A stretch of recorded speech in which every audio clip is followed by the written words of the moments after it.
start in just a sec, guys. Give me just a sec.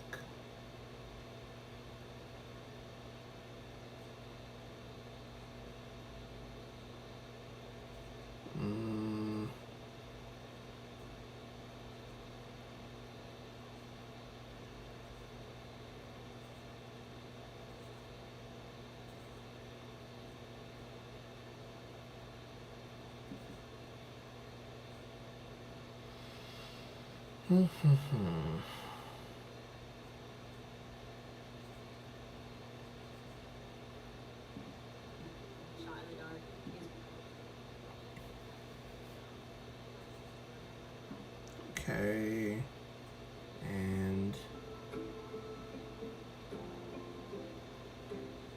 I'll turn it down just a little bit, and that doesn't sound like a little bit to me. I'll turn it down a little bit more. Okay, I think that's good. All right.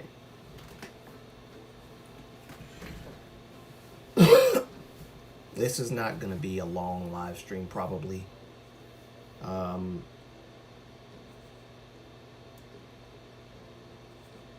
didn't even name this daggone live stream. I just realized I did not name this live stream. It's okay.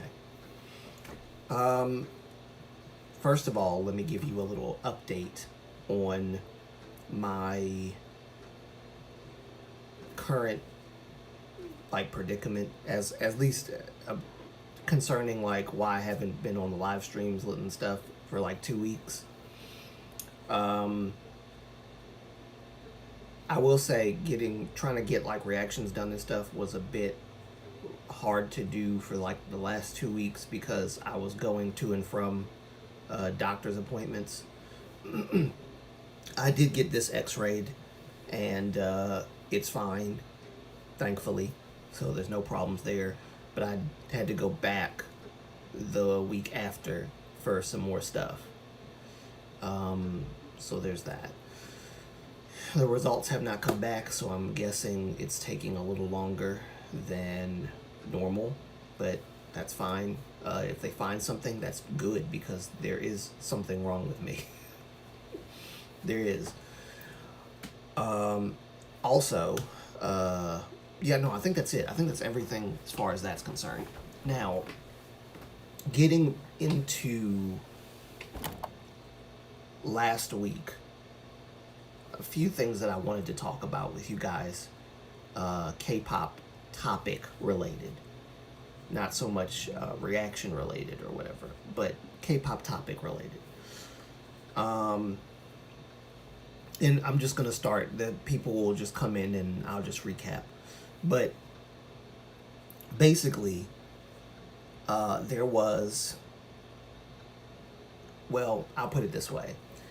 When you're doing K-tube stuff, covering topics, normally you go in thinking it's not that serious, because I do K-tubing and I do YouTube period for a hobby purposes only. People donate if they want. People, do. That's up to them, and I appreciate their support. But I mainly do this for hobby purposes. So, there's that. I'm not trying to be deep or serious about stuff. Only when the K-pop topic has something serious involved, like netizens telling somebody that they betrayed them by dating someone, right? Stuff like that. When it's serious stuff involving stuff like that. But it's not that serious. The singing and the dancing and all that stuff is entertainment. It's not serious, but people take it seriously. Sometimes they take it a little too seriously. More serious than they probably should, which is what happened with the last K-tube video that I put out. I was piggybacking off of what a fellow K-tube creator was talking about, and basically just giving my input, my take. And all of a sudden, out of nowhere, this girl comes in, and I have I actually have what she said. I'm gonna pull it up. I mean, you guys won't be able to see it, but I will. I don't know how to screen share just yet, so y'all bear with me on that. It was a long, drawn-out conversation that probably shouldn't have happened. Actually, no, shouldn't have happened. Shouldn't have happened, because I shouldn't have engaged her. I was engaging her, thinking that we're going to have civil discourse, it's going to be fine, we'll just talk, and at the end we'll probably agree to disagree because there's no swaying either side. Anyway, so that's the mindset that I was going into with the conversation. However, turns out to not be the case. And even if I could show you guys the screenshot, screen recording, or screenshot of the conversation, I would redact her information, like her name, her username, and her picture, because I don't want people trying to find her and send her hate or anything, because that's not what I do on this channel. But I will give you guys a little bit of, well, I'll try to give you the whole conversation. So the topic that I was talking about, the whole point of what I was talking about on that KTube video was simply that no matter the situation, whether you think that a person is too big or too skinny, or can sing or can't sing as well, or whatever the case, it's not a good thing to like send people, like, to send these idols hate, because it's not productive. Like telling somebody you can't sing and then that's it is not productive. You can do that, that's totally your choice, but I'm just saying it's not productive. It's not helpful. And that was the gist of the whole thing. Like, it's not helping them, and it does, if they see comments like that, obviously it's gonna affect them negatively. Something that people either take into account but do it anyway, or something that people don't take into account when they're doing what they're doing or saying what they're saying about these idols. So because contrary to popular belief, like, backlash does reach these people. It actually does reach these people, whether you're aware of it or not. But that said, I made the video talking about that, and all of a sudden this girl comes out of nowhere, and basically we have a conversation. And I'm not wearing my glasses because my glasses are, I have to clean them. I cannot see out of these glasses to save my life, but I will try to read with these glasses on. I should have cleaned them before the live stream, but I was trying to catch the 12 o'clock window of time before doing this. It is what it is, but I'll try to read as best I can with these glasses on. All right, so it starts off by saying, well, she says that encore point makes 0 sense. If they were able to sing while dancing, then singing just standing shouldn't be an issue, to the point where they sound completely different. Miss me with that BS. And then I said, I replied to her and said, so being out of breath after singing and performing is BS to you? And I'm pretty sure in my point that I made, I stated that they had help from the track and the backing vocals and stem vocals, because it's not easy to have a perfect pitch while dancing at the same time.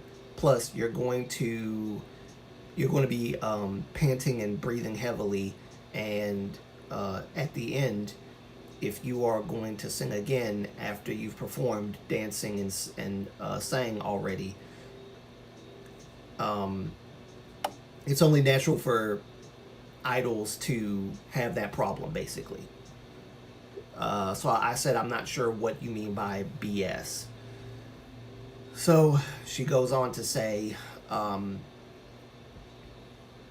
It's not like they're performing right after, which is true. That's true. It's not like they're not performing right after.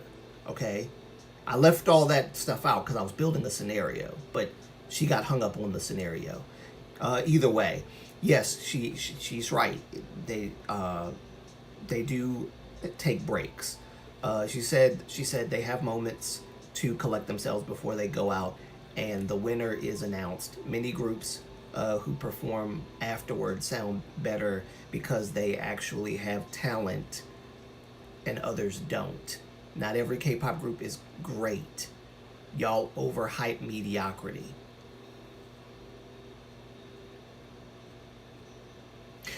First of all, I never said that every group has perfect vocals. I never said that every group should have perfect vocals. I never said that the opposite should be true. That there are groups that, which it's obvious, there are groups that lack in vocal capability. I literally said all this in my video. I don't know why she felt the need to say this, but I literally said this in my video. There are groups or people in groups that are good at singing but not so great at dancing, or good at dancing but not so great at singing. I think I said this all in my video. I don't know if she watched the whole video or not. Pretty sure I broke this down. Either way, we crack on. She says it's BS how y'all will find any excuse to excuse bad singing. Just because it's an encore doesn't mean it has to sound bad.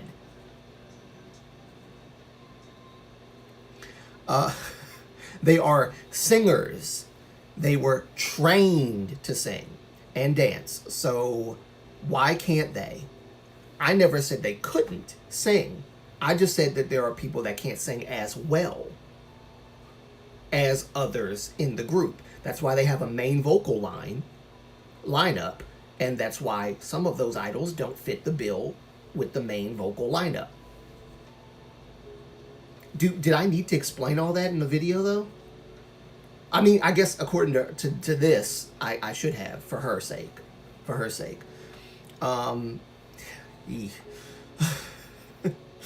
She says, if you're gonna lip sync a whole performance, I never said that they were lip syncing the performance.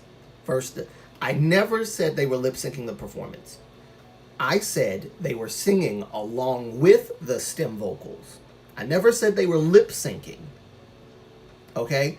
Some idol groups do lip sync, but my scenario was not them lip syncing. You're thinking about particular K-pop group. You must be.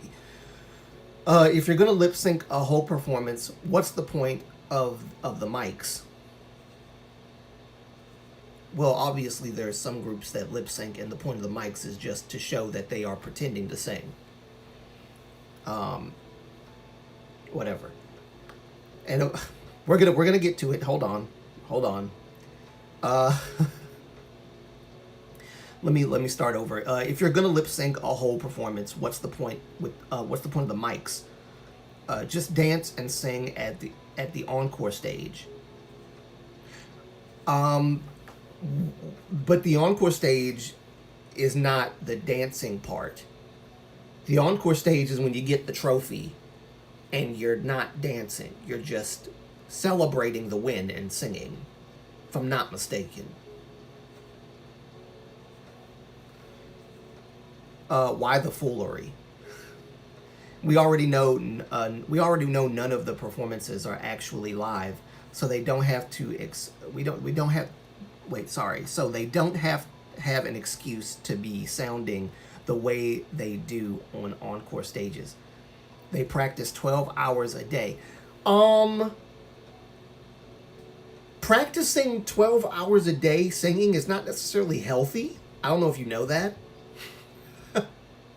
I don't know if you know that, but if you practice 12 hours a day singing and dancing, you mean to tell me that you are supposed to not make any mistakes at all? Now, I think that you're talking mainly about the singing portion. That's what I think. I think you're talking mainly about the singing portion. I think that's what's going on. You're not really talking much about the dancing part. But you did mention that they danced, I think, somewhere up here. Anyway.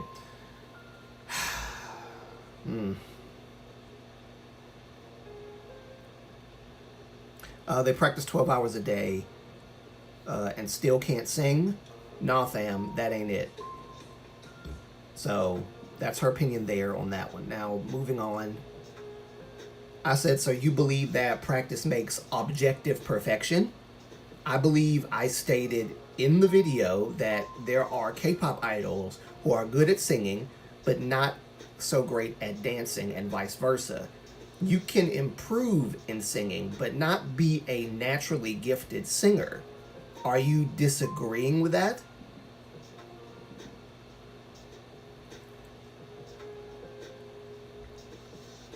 I said, oh yeah, and I never said that they were lip syncing. I said they were singing alone with the backing vocals. So that's me pointing that out. And the stem vocals. Stem vocals are pre-recorded vocals that are done live. So they're singing along with all of that.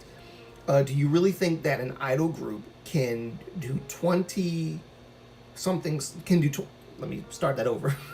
Do you really think that an idol group can do 20 something songs in a concert with just singing and performing all the time without losing their voice or without having vocal hiccups?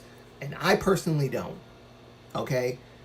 I personally don't. There are times when a group or members within a group sing their parts and they don't have to like overexert or whatever, mainly due to, I don't know, I have no idea. I think it's a hit or miss. But to say that a group should be perfect in every performance, and if they need stem vocals at all, then they can't sing.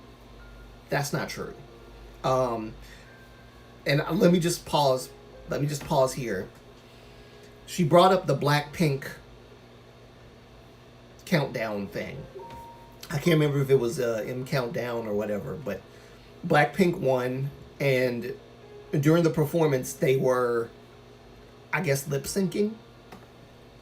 I can't remember. It was a while ago, and they won the award, and then they started singing, and they sounded pretty rough.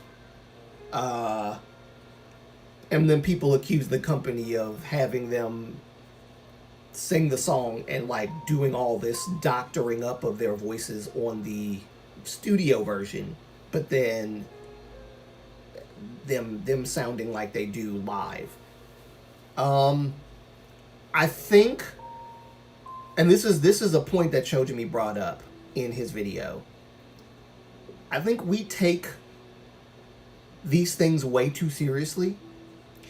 If I make a comment about my perspective of how people should be treated in K-pop, and then you latch on to a scenario that, granted, was a bit flawed because I didn't bring up every little point as to like the method of how everything works within that scenario. If you hold on to that one scenario and you heavily critique the one scenario and miss the entire point of what I'm saying, because what I'm saying is clearly, I think everyone with a brain between their ears should be able to agree with me. Should. That sending hate to someone because you think they're too big or too small, or they can't sing as well, or they messed up, had a vocal hiccup or whatever, is wrong. You're saying that, well, people don't just have mistakes on stage. People don't just happen to have mistakes on stage. Have you ever sang live in front of people before? I would love, like, have you ever danced and sang live before? And don't do the whole, like, this ain't about me. No, you're saying Because your argument is they should be able to do everything really, really well because they've done X amount of practices. They've sang for 12 hours a day. They've done all this stuff to prepare. They should be perfect. All of them. So vocal hiccups to you aren't allowed. And if they are allowed, you missed quite a bit, actually. You missed quite a bit because I think, what am I on? I'm on the fourth message. But I'll recap this part for you, Shinies Nuna. So the video that I did about the difference between criticism and hate, there was a person who came to the comment section to argue with me on one scenario that I made at the end about the M Countdown Inkigayo stuff. And they argued with me. They argued with me on this whole point, which I was fine with. I was fine with the argument. That's fine. But I think it got a little out of hand and she was kind of like tripping and taking it way too seriously. She was taking it way too seriously. Way more serious than she probably would admit. Because I was fine. She was the one like throwing laughing emojis in the chat and throwing well, in the comments she was throwing laughing emojis like what I was saying was like really dumb. And like you know, like I don't need to repeat myself again, like I'm wasting my time repeat myself. I'm gonna end the conversation. But then she doesn't end the conversation. Now I did continue talking because I wasn't really done. So I was talking. The reason why you don't see the comments from that conversation anymore is because I deleted the entire comment. I deleted the entire comment, and I might have I think I blocked her too. I blocked her because whilst I don't care that she calls me a clown, the fact that she would call me a name makes me feel like she might buck against other people and call people names in my chat if they don't agree with her, or if they're trying to, in her words, defend why stem vocals are necessary in live performances. I don't have time for that. I always said I welcome civil discourse, but I don't tolerate you disrespecting other people and insulting other people while having civil discourse, because then it's no longer civil, right? Then you're trying to have a match. You're trying to have a boxing match at that point. And I don't tolerate that on my channel. And I said this year that I wasn't going to tolerate that on my channel. So I blocked her and I deleted the entire conversation. Because I don't want people waking up in the morning. Mind you, this conversation happened at like 12 or 1 o'clock in the morning. I'm trying to get sleep. I'm not trying to sit here and entertain her, because that's what she wanted. She wanted entertainment. She had good points, maybe one or two good points. But then after that, she started like going off the rails, laughing, mocking me, which I don't care. Just, I think she was trying to make it look bad on my channel.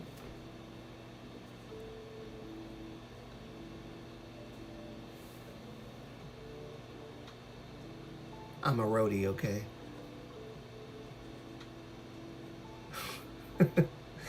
Hi, Poppy. Welcome. Honestly, Poppy, I think she was older than you, and yet you show more maturity on my channel than she did, which is a shame. But I digress. So I'm gonna read on. Let me see. Where am I? Let me. I'll read this over to you guys. Basically, let me give you guys a recap of the conversation because I have the screenshots. Welcome, guys. Oh yeah, let me because I don't want you guys to have to rewind to hear what I want to say. First of all, hey Gina, Hives.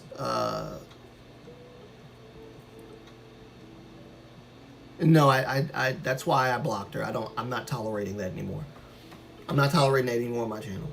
I don't mind having civil discourse. I don't mind having healthy debate as long as people don't insult other people, as long as it doesn't get toxic, as long as it doesn't get stupid, as long as people aren't calling people stupid names. And listen, I'm probably not going to be like blocking every conversation, but I personally should not be responding. I'm trying to learn to stop responding to these kinds of comments and just make a response video. If that makes sense. Just make a response video and then do it like that. Because honestly, I hate having to type. I do. I hate having to type. So I would rather make a video because I'm more comfortable making a video where I can state all my points rather than having to have a boxing match in my comment section. I don't like that. But let me recap the first part of this live stream. Firstly, I did get this X-rayed, and they said it's fine. There's no damage or any broken bones or anything, so it's fine. I went back to get other stuff X-rayed because I told you guys I have some health problems. So I did get some other things X-rayed. I got my chest X-rayed, and I got my feet X-rayed because I have extremely flat feet. When I was like 13, are you going to react to... I'll wait for your chat to pop up. Here we go. Are you going to react to Zeekers? Did I react to Zeekers before? I think I might have reacted to Zeekers before. I can react to another one if you'd like. But I did react to Zeekers before. I found them. I can't remember if I found them because I saw Edward Avila's video and I think he invited Zeekers to one of his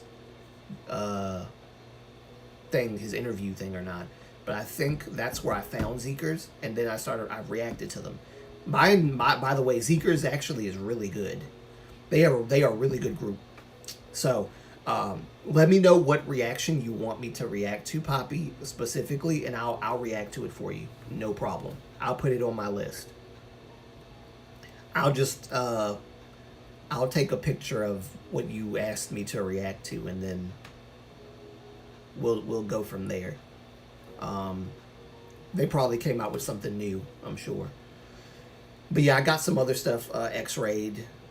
They just had a comeback. Okay, cool. Good. Zeekers is like relatively new. But yeah, so I did go to the doctor and got all that stuff checked out. So guys, we're moving along. We're moving along. One major problem, which is a little personal, that I had them look at. I'm sure you guys could probably guess. I've had this problem for a long time, and you know how they do hernia checks. Well, a lot of y'all are women, so I probably haven't had that kind of hernia check. But they will put their finger on the sides of your, area, and they'll tell you to cough to check. That crap doesn't work. That crap doesn't work. I know there's a problem. I've had this problem since I was 12, 13, 14, during puberty. And the doctors would say, oh, it's puberty, you'll grow out of it. Never happened. I've had it continuously. I'm 32. They said if you don't treat it when it gets worse over time, it'll become like really, really hard to do a lot of stuff. So I'm trying to get this taken care of now. I'm scared, very scared, because it's my area and I don't want nobody messing with my area. But it's there. It has to be done. But yeah, that's what I got checked out. I'm supposed to make some calls probably next week. So y'all pray for your boy. But yeah, doctor stuff is getting taken care of. So there's that. That's what I started off the live stream with. It's called We Don't Stop. Okay. We Don't Stop. Poor you. I know someone who had that Mm. See, I'm scared of surgery. I'm scared to have surgery, but I know if it's something I have to have, I'll have to deal with it because I can't go on living like this. This is really like y'all don't know how like it's tough. It's one of the reasons why I'm currently unemployed is because I have all these problems that I've been kind of sweeping under the rug. I've been neglecting my health to do my job and go to work and everything and make my money. And I was part time for a long time, so I didn't have enough hours to have the insurance from the job. So I couldn't really. I would have to pay everything out of pocket myself and not have insurance cover anything. So, but I was on part time because of my problems. Number one, and number two, then I took an extra day because I was in college, which I dropped out, and I never got that extra day back because I didn't really want it back. I wanted it back, but I didn't. I wanted it back for the money, but I didn't because I'm constantly in pain. And I don't like the idea of living day by day taking pain pills. So you should never neglect your. Yes, that's true, Shinies Nuna. I know. I know. I know. Because look at where I am now as a result of neglecting my health.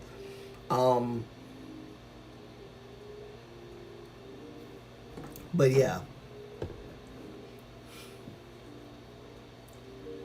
Yes, no one likes surgery, but be positive. Look ahead to a better future. Yes. Yes. I hate surgery, but I know that eventually I think that my biggest fear, honestly, is them calling me back and telling me they didn't find anything. Because I know there's something going on. And I don't want to have it agitated, and then come in and be like, all right, look at it now. No, because like when it's hurting like that, I don't want nothing nowhere near it. If you feel what I'm saying. Like, I don't want nothing near it. But we'll see what happens. We'll see what happens. I think they're taking a minute because they probably did find some stuff. That and my doctor is already taking those x-rays to the people that they need to take it to that I'm supposed to be calling. So I'm going to have to call the urologist. I'm going to have to call the blah, blah, blah. I don't remember what the name of that particular doctor is specialized in. I can't remember. It's gastro something.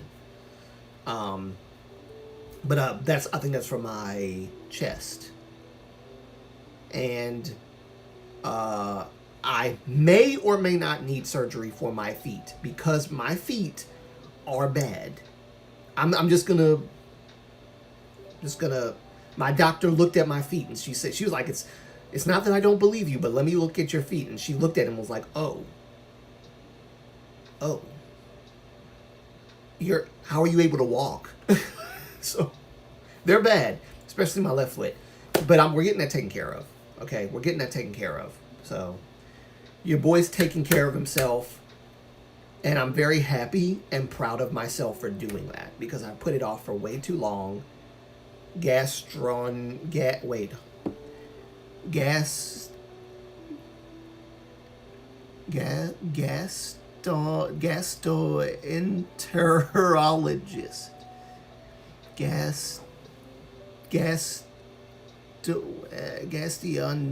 Whatever. Yes, it's that word. It's that word. Yes. That's why I can't pronounce it. Because that's what it looks like. I can't pronounce that. Gastroenterology. Yeah, whatever. I can't. But yes, it's that. But yeah, your boy's doing, yes.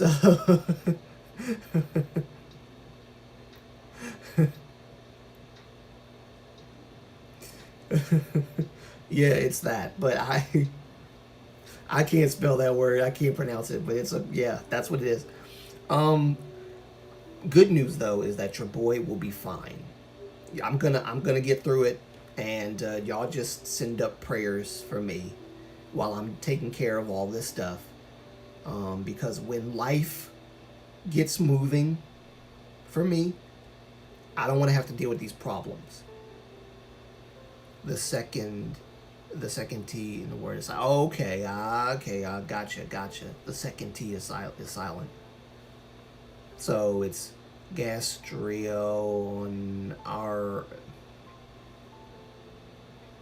That doesn't make it any easier for me to pronounce, but okay.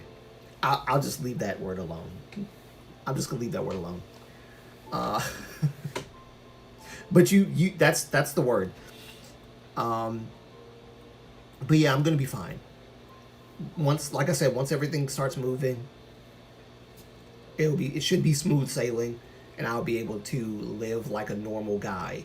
I can't tell you how, like, part of my depression was due to my physical limitations. And I felt like less than a man. Especially when you got a problem down there, you do definitely feel less than a man when you're dealing with stuff like that. But I'm getting through this, and everything should be fine. So I'm maintaining my positive mindset about this, and there should be no problems going forward. I'm just scared about the surgery part, and him and the doctor. It's a him touching down there. I don't want nothing touching down there. Nothing. Anyway, enough of that. So let me get on with the rest of this video. Let me recap for you guys what I was reading. So I was reading the comments of a girl that came to my channel. I think it was underneath the video that I did, the KTube video. It's always KTube. KTube is always the place where people want to come and be like that. It's always KTube. So I went to if you go to that video, though, the comments are gone from our conversation, my conversation with the girl. They're gone because I deleted the comments and blocked her. I feel like she was going to be nothing but trouble. I think the songs Rockstar, Do or Die, and Hoon are songs I think you will like. Also, my mom, sorry, I'm English. No, don't worry, I like Mum too. Is going to have a, oh wow. I'll send prayers for your mom. That's, wow, okay. That's yeah, I'm sending prayers for your mom, definitely. I just think we women have to go over. Yeah, I have a sister and a mom, and the problems that they tell me that they have makes me thankful that I was born a man, because the amount of strength people say, listen, women, yes, I do believe that women are like the weaker of the two, between men and women. However, there's a lot of strength that women have inside them that men don't. The whole, I think it was the machine that men hook up to themselves to emulate contractions. A lot of men cannot bear that kind of pain. Women are a blessing. That's amazing, because they're built for that. So it's amazing. I can't do that. I would never put that on my. But yeah, y'all, women are strong, definitely strong.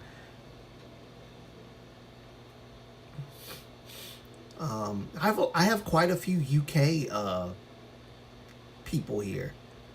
There's a lot of. It's funny because I don't get a lot of interaction from American people from here. It's always from like Scotland, Ireland, the UK. I guess the UK is pretty much encompassing all that. It's the United Kingdom of Great Britain, so I guess it's all of that. But it's pretty cool. It's pretty cool. I think that's pretty dope. So welcome, my UK friends.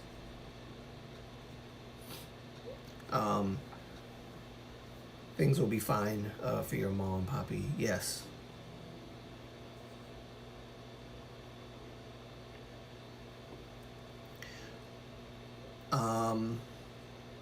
Let me see. So let me get back to what I was going to talk about. So I think I'm on the fourth part, I think. So actually, I'm going to read all this over. I'm going to read all this over. Why not? Why not? I'm going to read all this over. We got plenty of time. I'll just try to speed read as best as possible. All right. So this is what you guys missed. This is what you guys missed. The girl, I'm not going to say her name or anything. She has a YouTube thing of her own. Not that I care that she has one or that would deter me, but I don't want people to go, not y'all, but I don't want people to see the live stream and then go, oh, well, let me find her so I can give her a piece of my mind. No, we don't need to become that. Like how she was behaving, don't become that, please. She came to my video comment section, and I think it was the video that I was making about the difference between criticism and hate. And she came in, and let me start from the beginning. So this is I'm starting over, reading it over. She said that encore, it would help that I have my glasses on. I cannot see this stuff to save my life. She said that encore point makes 0 sense. And the encore point she's talking about is the point that I made about the scenario where you're on Inkigayo or whatever, and you sing twice, and then they ask you to sing a last time. I left out details because that wasn't the point. The scenario wasn't the point. The point of the video was, no matter the situation, no matter if you think a person is too big or too small, or can sing well or can't sing well, it's not good to send hate without... There aren't more people like that than... Yeah. Yeah. Yeah. But I was saying that, like, no matter the situation, it's not good to send hate to people, to idols. If you're going to do that, at least give some kind of constructive criticism or something. And it was me adding my thoughts to what Ho Shining said in that K-Tube video that she made, which was very well done. By the way, she's up to, I think, 100 subscribers now. So I'm really happy that she's getting attention because her content is really good. And you will not be disappointed whatsoever at all. Amazing. I love the way that these new K-tubers are talking. It's not condescending. It's not disrespectful. It's not mean. Sometimes I can get a little mean, but I'm not getting mean like to be disrespectful. Like I'm just being honest about like how I have my own personality. I'm not a mean person, but I am, well, contrary to popular belief, people think I'm mean, although I'm not. I'm just very straightforward, that's all.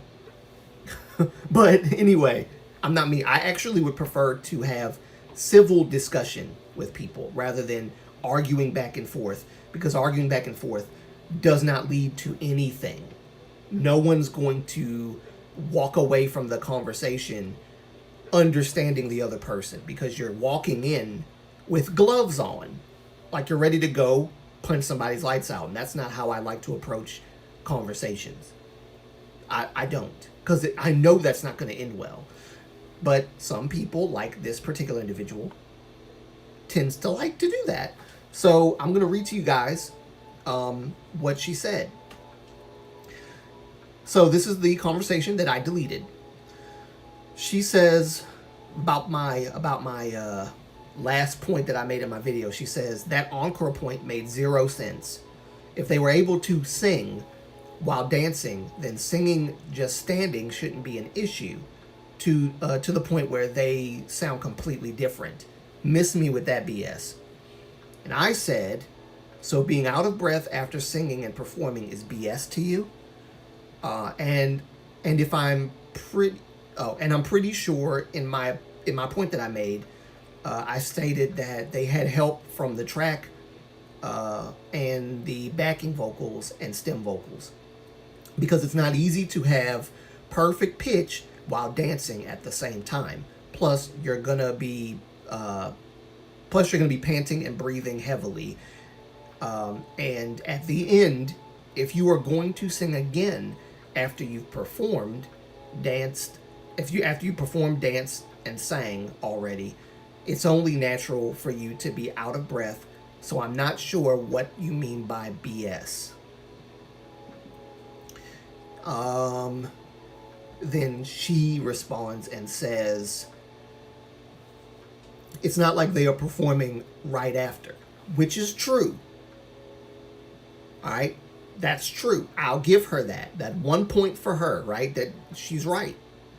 They're not singing right after, right? It's not. You're gonna do 2 songs and then it's you do a song and then the other group comes and does a song and then you probably will do another song. I think that's how that works. I'm not entirely sure because I've never been to these things and I've never watched. I have watched, but I don't know. Some of them that I've watched were kind of jumbled together, so I'm not sure if they performed twice. I think they do perform twice. They perform twice, but not back to back. So she's right about that. She's right about that. She goes on to say they have moments to collect themselves before they go out and the winner is announced. Many groups who perform afterwards sound better because they actually have talent and others don't. Not every group is great. Y'all overhype mediocrity. Last I checked, now she says many groups who perform afterwards sound better because they actually have talent. So the talentless people are the ones, in her opinion, that use stem vocals to cover up their singing, which means she believes that I was talking about lip syncing, and I'm pretty sure I didn't say lip sync. I'm pretty sure I said that they sang with the stem vocals in my video. So she mistook what I said. Don't know how, because I didn't say lip sync. I did not use the words lip sync. I said they sing along with. Singing along with the track is not lip syncing. Moving your mouth when words not coming out or noise not coming out, that's lip syncing.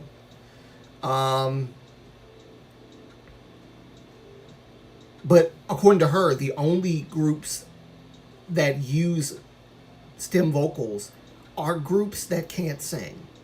Because there's no other reason as to why. If you just think for a moment, you mean to tell me that there's no other reason as to why they use groups use stem vocals? You can't think of anything else besides they can't sing? I think that's a flawed thought process, if you ask me. And very untrue. Very untrue. It's more of a professional thing than they can't sing thing. But explaining that to her was like talking to a brick wall. Like, she's not getting it. Or rather, she's not buying the BS that I'm trying to sell her, apparently. Okay, so... Oh, plus she said that I was glorifying mediocrity. Me and every other K-tuber who has an opposite opinion of her is glorifying mediocrity. Whatever. Then she goes on to say... Let me really... Wait. some people just don't listen to what's being said, but only which I think is what was going on here. She heard lip sync in her mind. I didn't say lip sync. I said they sang with. Sang with means sang with, last I checked. Not lip sync. Then she goes on to say, it's BS how y'all will find any excuse to excuse bad singing. Just because it's an encore doesn't mean it has to sound bad. They are singers. They were trained to sing and dance. So why can't they? Well, I never said, because she thinks, let me just stop here. She thinks that by saying this, if you train constantly in singing and dancing, there should be no mistakes. Does that sound realistic to any of you? Does that sound realistic to anybody? If you train constantly, this is your job. It's funny because Chojimi literally said in one of his videos, in defense of, I think it was the third part of In Defense of Sakura, that people act like, well, this is like a job. Like, if you're not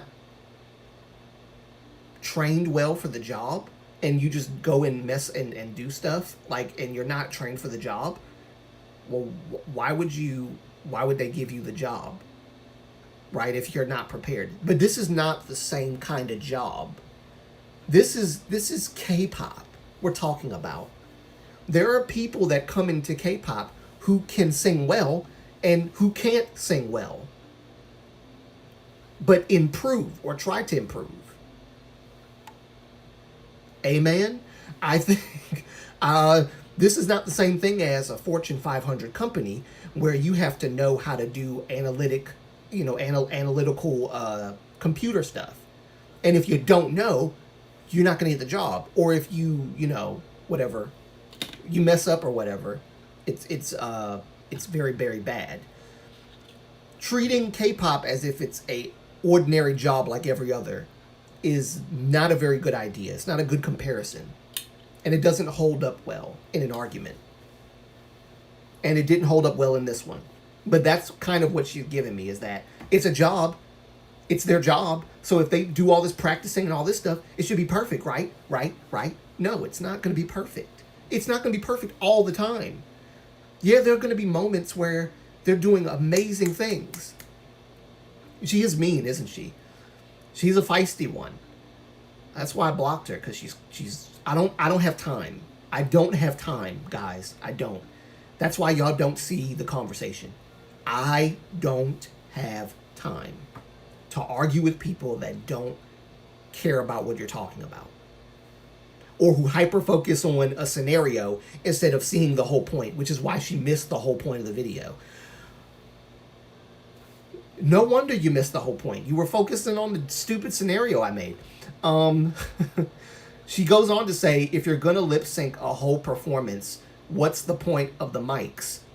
Just dance and sing at the encore stage, no? No, because the encore stage is not for dancing and sing. It's not for dancing. When you win the award after you performed and all that stuff, the votes are in, right? And the confetti flies everywhere. They call out the name of the group and they win the award. Do they all dance after, like, on that particular encore? No.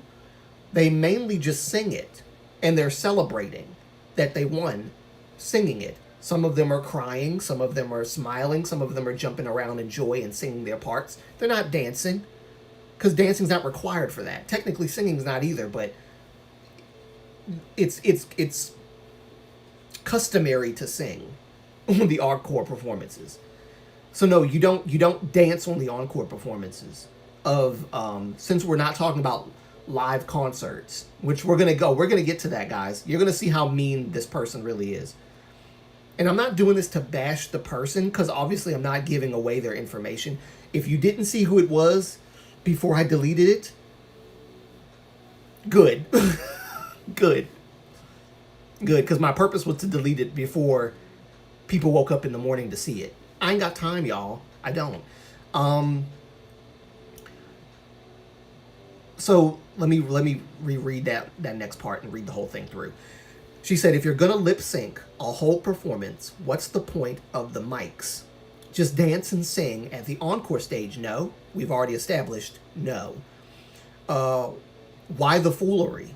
We already know none of their performances are actually live, so they don't have an excuse to be sounding the way that they do on encore stages.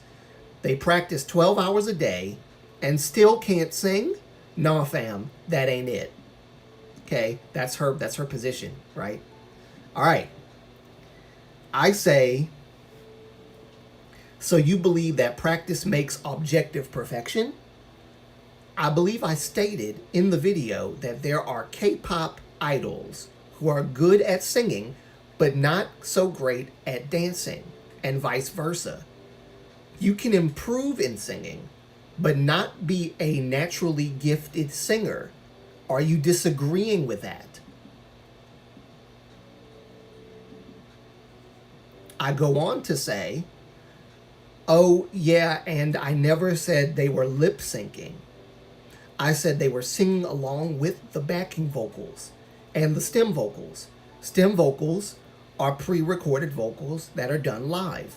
So they're singing along with all of that.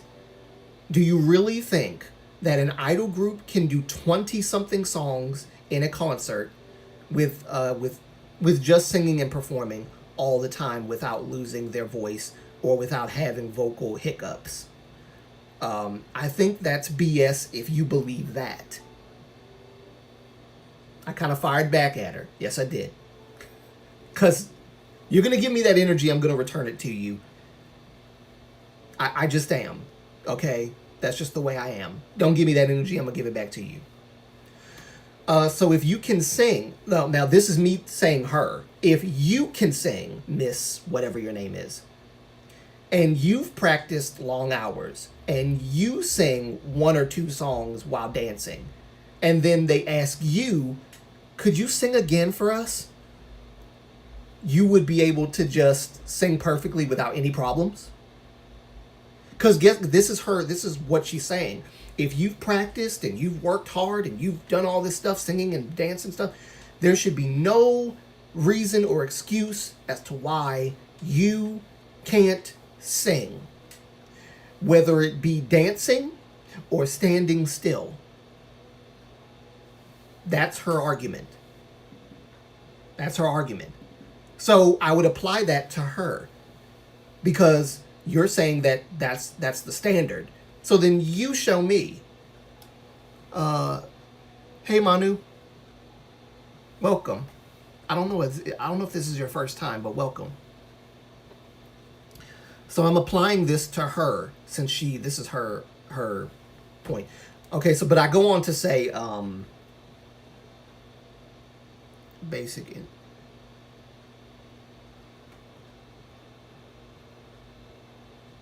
Can I get a basic introduction of this channel? Basic introduction, yes. This is Moonlight Antonio, where I give you reactions, K-pop, and inspiration.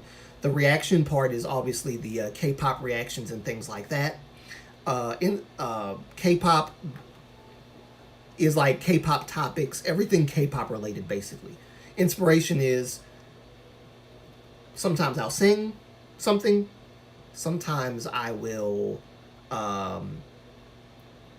give like real world topic stuff, talk about life, things like that. But mainly this is a reactionary channel. Reactionary, and I've been getting into since last year K-tubing. So I've been doing both. I've been juggling K-pop reactions and K-tubing. So that's basically what this channel is. But I want to, the whole point of this channel is to inspire critical thinking about certain topics.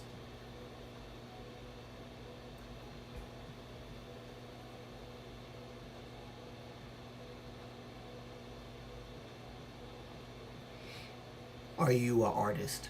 No, I'm not. I've only ever produced tracks, but I've never released them because I haven't paid for the copyright for them. I'm like but I'm not like an artist or anything like that. I do sing though, from time to time. I've only sang 2 songs, pieces of 2 songs, because my voice has been out of whack. I do play the piano, but I haven't played it for a while.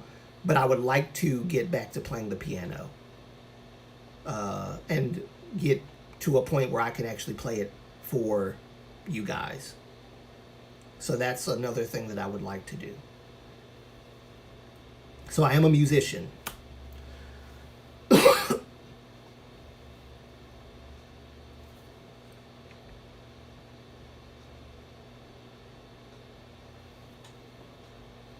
Oh, you're welcome. No problem. Thank you for asking. Not a lot of people ask me that, so I appreciate you asking me. Um, and you're welcome here anytime.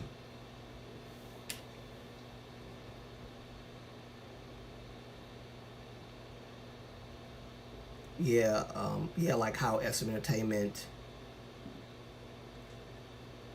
I see it. I see it down here. I'm waiting for it to come up here.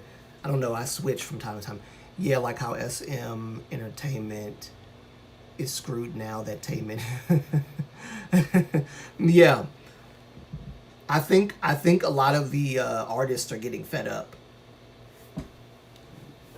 That's what I think. I think a lot of these SM artists are getting fed up.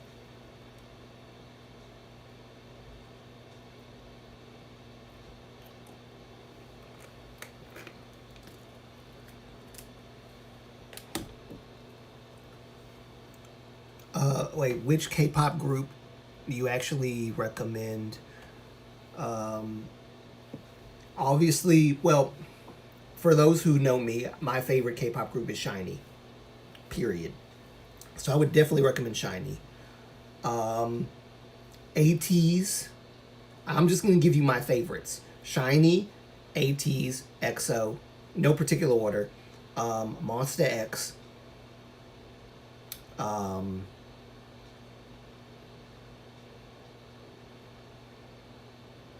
um, Shoot, I'm trying to think.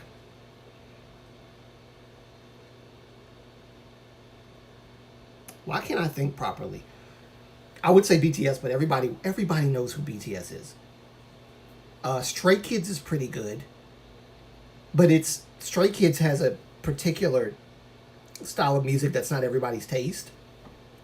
So it's understandable why I'm not gonna like necessarily recommend them per se, but definitely if you would like to, definitely check out Stray Kids. Um, I think I said EXO. I said Shiny. I said ATEEZ. Girl groups. 1717, thank you, 17, which is amazingly well. Finally, they're getting the respect that they deserve after all these years of putting in all this work. Um, I'm kind of on and off with Astro. Astro's okay. Um, what else? Girl groups, I would say I like IVE. I'm trying to get more into girl groups. I'm normally like a guy group guy mainly, but I am trying to get more and more into girl groups. I love FX, but some of their songs from back when they were a group are not that great to me. But Four Walls, I think was which was their last album, was pretty okay. It was pretty okay, especially Four Walls title track. I actually like that. That title track is really really good. Um, New Jeans, obviously, all New Jeans. La Seraphim is pretty good. Espa's pretty good. Like I'm getting into the newer girl groups, but there are some old ones in there. Like they're not really. I don't consider them old, but Twice, which is doing very well for themselves right now, especially in the U.S. They're doing very well, but Twice is obviously one of the good ones there. Baby Monster, although I'm not sure what the status of Baby Monster is. No more Astro for me. Yeah. Yeah, that's right. I got you. I got you, Gina. I think a lot of people feel that way. Ever since Moonbin, a lot of people, yeah, I got you. But shall we get back to this shall we get back to this stuff? We haven't even gotten to the good parts yet. We haven't even gotten to the good parts yet, guys. We're about to get to the juicy part where she starts like flipping out. So we're gonna get back to this, and then we'll talk about the Taemin and Onu situation after this, because that actually is something that I need to talk about with you guys. So, which is funny, just a side note, it's interesting that Minho and Ki re-signed, but Taemin and Onu didn't. But I can understand why Onu didn't. I kind of understand why Taemin didn't too. I think Taemin's kind of tired of it. I think the controversy about Taemin is that, I said I was going to talk about this later. I'll talk about it later. I'll talk about it later.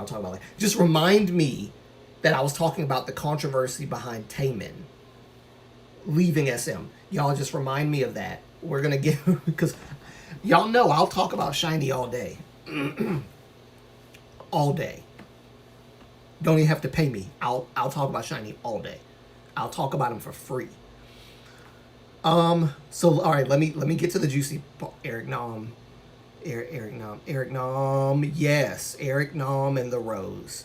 The Eric Nam is very well known, and everybody loves Eric Nam. And the Rose is really good too. I actually started liking the Rose more than Day 6, which is something, because I knew about Day 6 before I knew about the Rose. But the Rose is really good, and I love their vocalist, their main vocalist. All right, let me get back to this, because I'll get sidetracked real quick. So I said to her, my point is, regardless if you are a very well-trained singer, I don't think I wrote this right, but my point is, regardless if you are a well-trained singer or your singing needs more work, every human being has these problems, so it's not right to shame or send hate to a person just because they had a few vocal issues, because they danced and sang at the same time and have become a little exhausted and out of breath as a result, which is something that all humans struggle with.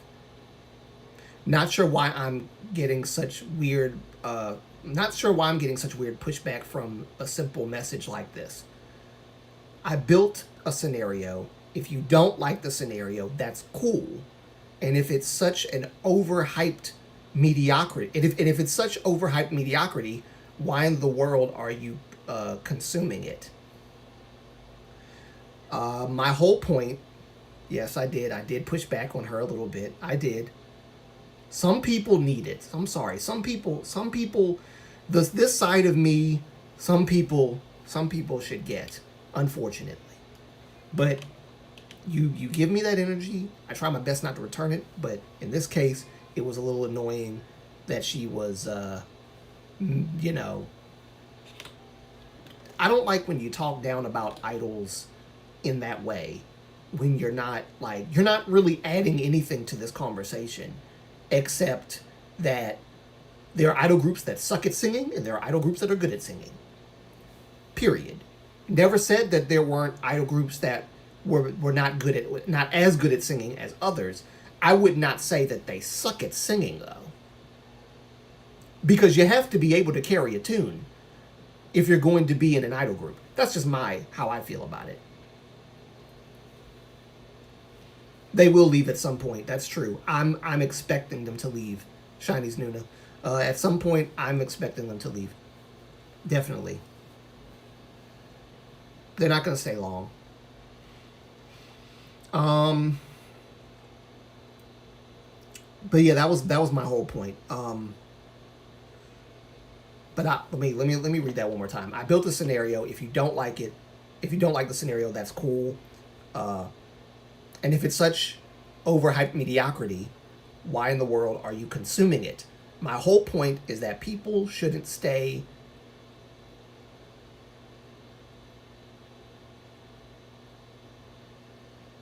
Sorry. Apparently, I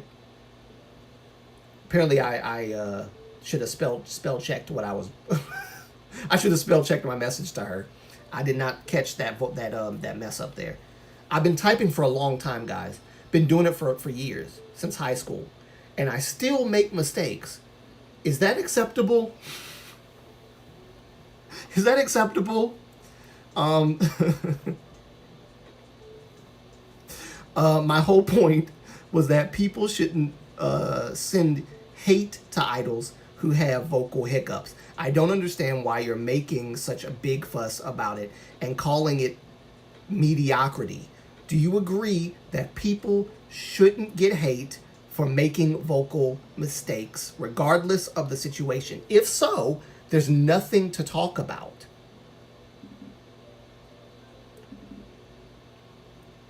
She comes back with a blaze of laughter, as if what I said was funny.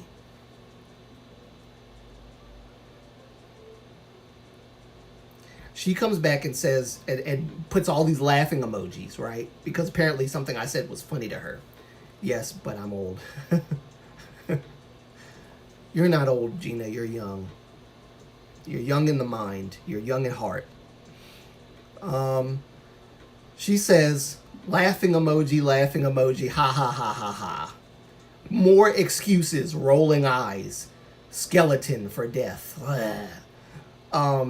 If you need a loud, wait, hold on. If you need a loud backing track to supplement for your vocals, you cannot sing.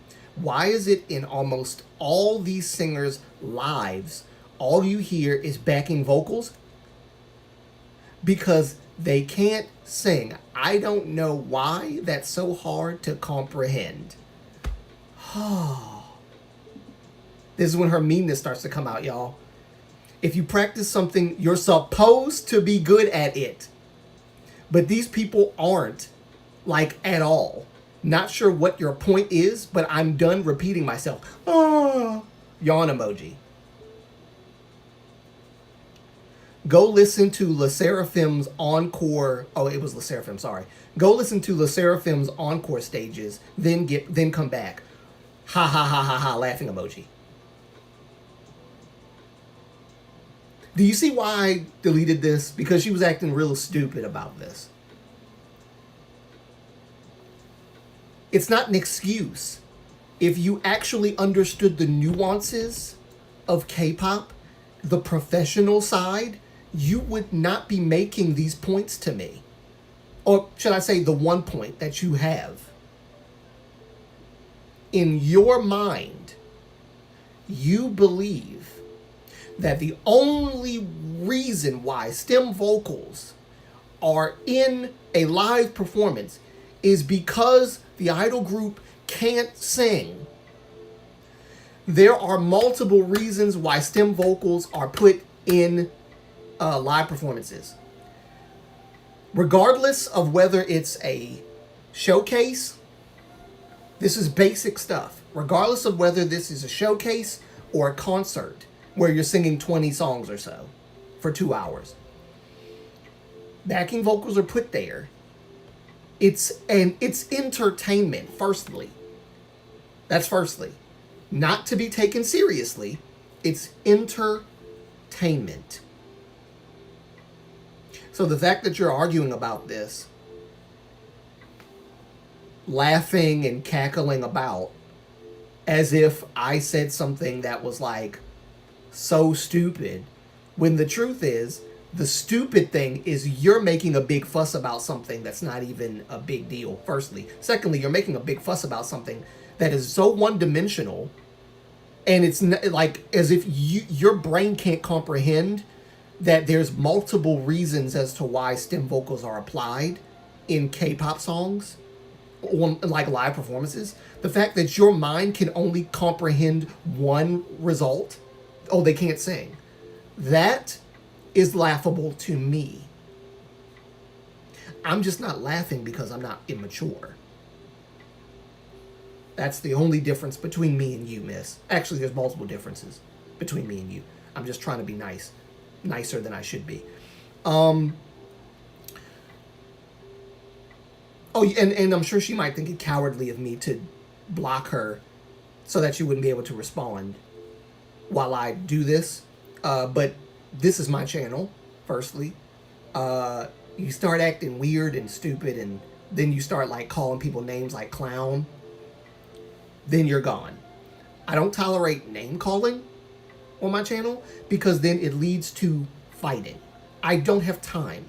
This is supposed to be a space where people can come, have civil discourse, agree to disagree, or agree on some points and disagree on others, walk away understanding the other person's point of view, and not hating, putting like, not sending hate to that person because they disagree with you. Me permitting this would be me saying that it's okay to call people names in my chat. And y'all know I don't. So yeah, I blocked you. Deal with it. Deal with it. Ow! Anyway. Alright. Plus, I'm like probably twice her age. I'm 32 years old. I ain't arguing with no kids. I'm not arguing with kids. And maybe she's in her 20s and I'm in my 30s. It doesn't matter. 10 years apart, whatever. You're still a kid to me. I'm not arguing with you. It's not my fault that you don't know that there's multiple reasons for why stem vocals are used in K-pop. I'm not trying to make it look stupid. I'm not trying to give you an attitude, but you need to approach things with a little bit of a better attitude so that you don't cause people to look at you like you've got three heads and then say something to you that would be, not helpful. Because that's what it's gonna lead to. Anyway, where was I? Yeah, so she says that. Then she says, go listen to the Seraphim's encore stage, which I did. But the point I was going to make was, one of the reasons why people use stem vocals is because, and y'all know this, but one of the reasons why idol groups have stem vocals is entertainment, right? They're trying to perform, smile, and look the part without having to necessarily sound like the part. And it is exhausting, no matter how many times you do it, it's exhausting to perform and sing while maintaining a smiling face and all that stuff, and then trying to concentrate on, because what you're saying is, because you practice singing and dancing in these fields, there should be no how do I say this? There should be no faltering of any aspect of the performance, singing or dancing. But realistically, it's not a common thing to multitask. When you're multitasking, you're either going to put more effort into singing, less into dancing, or more into dancing and less than singing. It's hard to do both equally, with an equal measure of tact. So stem vocals are necessary for that. It's not always a they can't sing issue. So I don't know. Another reason is concert-wise. If you're singing 20-something songs in 2 hours, you're definitely not going to be expected to sing 20-something songs without stem vocals. You know how exhausted your voice will be after 6 or 7 songs? Or 10? Mind you, you got 10 more or so to go. Without stem vocals? Oh, but it's because they can't sing. because that's the only reason why they would use it. It's not because they're trying to maintain their vocals while they're performing and doing all that stuff. So it's kind of weird that the only thing she's thinking about is that they can't sing, and that's why they're using it. I don't get that. It doesn't make sense to me personally. Reasons including back to back. Wait, where are we? Immature. Yes, exactly. Reasons including back-to-back live show performances and studio technical issues. Yeah. Yeah, and like, listen, I guess I'm going to have to make a video talking about this in detail and show examples. I've been thinking about it for a minute, but she kind of sparked it back up in me. I'm gonna finish this woke video, okay, guys? And then I'm going to get to it. But do y'all remember when we were watching Romantic? Still I am romantic in mind. We were watching Shiny's Romantic. That was the reaction I did. There was a part where Jonghyun does the and oh, sorry y'all. I just realized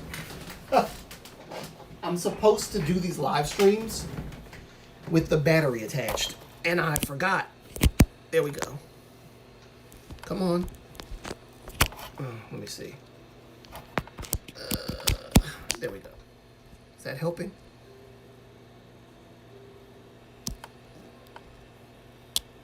I hope that's right. Let me see.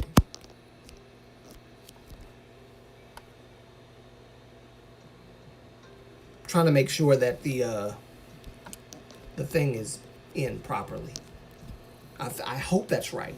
It just told me it was a low battery. Sorry. But yeah, going back to what I was saying. So we were watching the reaction. Jonghyun does that part. I noticed that the stem vocals were turned up when he did that. And he got quieter as if to go to falsetto when the stem vocal of that part was turned up. Maybe to preserve his vocals because they have more songs to do. Not because Jonghyun can't sing. Everybody knows it's a proven fact that the boy can sing. That has nothing to do with the stem vocals in that case. So they turned, he goes down to falsetto. Oh, the stem vocals are the pre-recorded live. Oh, and you can clearly hear that. Because you can hear two voices, one in falsetto, one which is pre-recorded. So there's more reasons for why stem vocals are used than just, oh, they can't sing. I think that's a silly argument. She clearly ignores how competitive K-pop is. Watching things like Boys Planet isn't cutthroat. Yeah. Like Chojimi was posed a question, do you have to be able to sing in order to be in a K-pop group or in K-pop? And his answer was yes. And I would agree with that. You have to be able to carry a tune. If you can't, that's going to be a problem. But just because you can carry a tune doesn't mean that you can sing like Baekhyun or Chen or Jonghyun or Onu or I can't think of the boy's name right now in Monster X. Kihyun. I think it's Kihyun. You can't sing like these people. That's fine. Maybe you sound like Suho. Maybe you sing like Kai. Maybe, which, by the way, Kai, I love Kai's vocals. I've always said that Kai could sing. He was a hidden gem in EXO that was finally unleashed. And now everybody sees that he can sing. And I was like, oh, I've been saying like for 5 years that the boy could sing. I've heard him sing a little bit before he did the solo stuff. But anyway, you can have like vocals like the people who aren't known for being in a vocal lineup of a group, the main vocal lineup. and you can still carry a tune and be fine, right? I don't think Suho is an amazing singer. I think he sings pretty. He's a competent singer. I wouldn't say he's spectacular, but he's competent. So I believe you have to be, at least you have to have some form of competency when singing in order to be able to be in a group. That said, I don't believe that there's people that just can't sing in K-pop. I think even with like performing and stuff like that, you have to take all that into account. Kihyun is a Lego collector.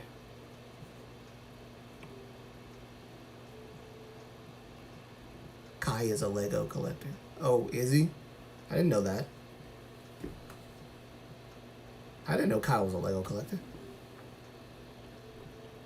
Although I feel like I've seen, I'm doing that because I feel like I've seen something on YouTube where Kai was showing off something, but I could be wrong about that.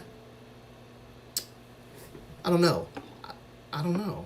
I didn't know. I don't know. Maybe I did know. But yeah, there are many factors as to why you would need that, and she's just not taking into account. And yes, she's referring to the Le Sserafim thing, where people have heavily criticized Le Sserafim winning that countdown thing, and then singing afterwards, and their voices sounding like beat up. And she's trying to use that as a way to prove that what she's saying about all K-pop groups that using stem vocals. It's a dangerous thing to use one example to prove that what you're saying in a generalized way is true. Well, just because Le Sserafim, this is the argument, just because Le Sserafim messed up at the encore, that means that every K-pop group, y'all know how I am about this. I'm like this about colorism. I'm like this about racism. I'm like this about everything. Systemic racism. I'm like this about everything. You can't take this and then say everybody's like this. That's called monolith. Yep. Huh? Okay, anyway. That's called monolith. So everybody is... Someone knocked on my door, but I didn't... Anyway. Anyway, let me read on. So I responded to... What you saw with Jenny, I think, as a judge even more. Yeah. So I replied to her and said, wait, so you do believe that if you practice for a long period of time, there should be no mistakes at all, ever? Like, never make a mistake? It's not possible at all?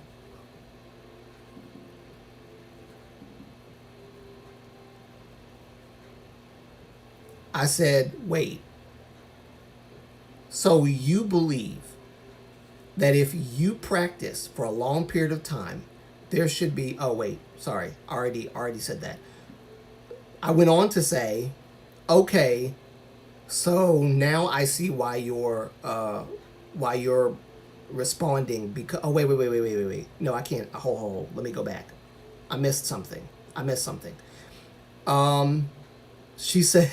She said, we aren't talking about concerts. I'm talking about show performances, clown, with the clown emoji. Mind you, she said she was done. She wasn't done.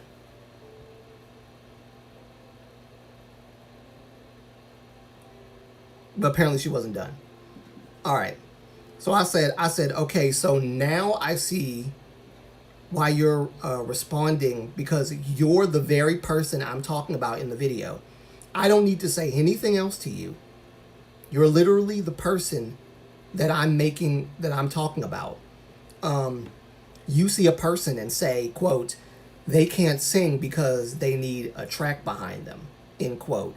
I've literally taken time to explain to you what I'm talking about, but I see that you're the type of person that no matter what a person says, it's all nonsense, rubbish, and glorification of mediocrity to you.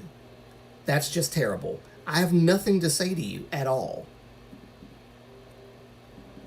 And of course, that's when she makes the clown joke.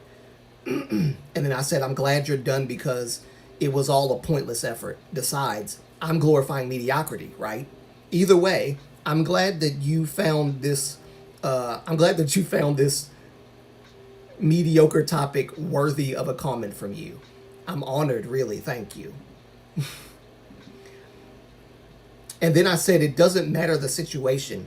The point I made was that you shouldn't send hate to people just because they make a mistake on stage.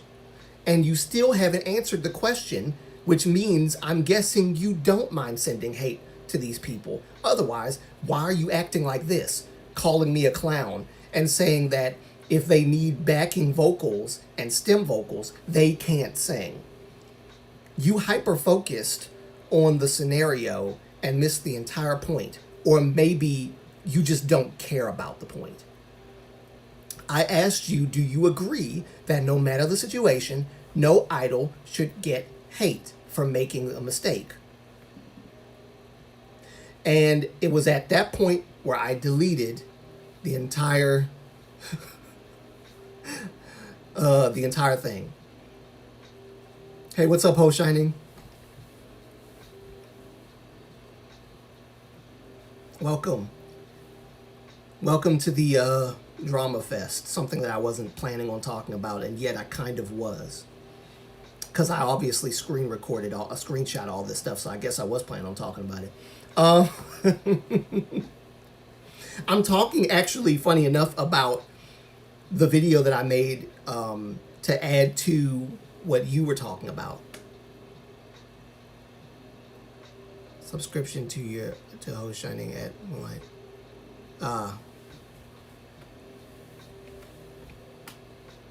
Yes. You won't regret it. You won't regret it.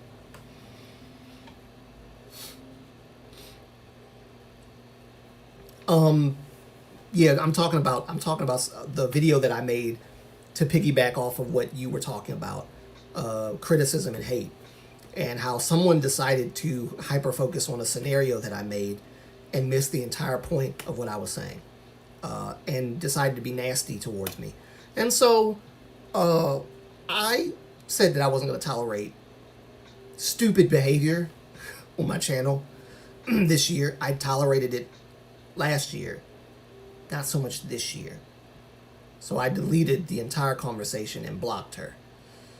By the way, guys, and again, I'm not going to tell you guys who she is or whatever. I'm not gonna do that. But I will. Let's see. What is it? Oh God, what is it called? Lulu. Oh, let me see. Lulu.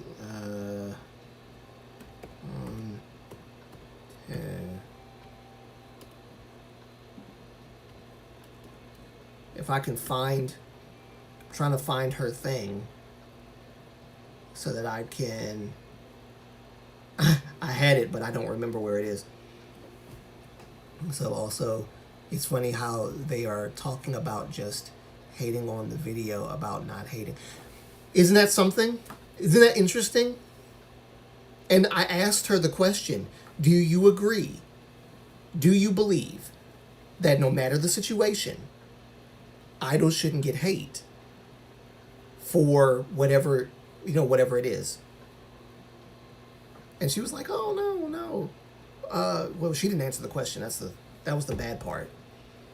No need to recap. I was watching along. Oh, got you. Thank you. Understood. I just thought that was silly. I just thought that was.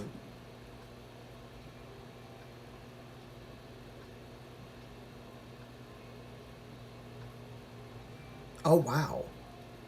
I just found out that my boy, my friend Dohi is back. He just he just made a YouTube short like 5 minutes ago. Get out! I'm very happy to see he's back. Get out of here! All right, Dohi. All right. I'm gonna have to hit him up. Um. Wow. Well, welcome back, brother. But yeah, that was the whole conversation we had, and of course, like I said, I deleted that whole thing, cause when you start calling people clown and all that stuff, I ain't got time. I ain't got time.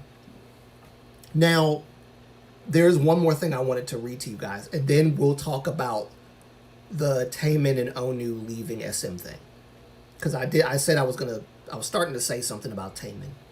Um, I'm just trying to make sure I keep my point. But there was something that I thought, because I watched Chojimi's video, the part 3 of in defense of Sakura, and he said something that literally. Are you worried about him?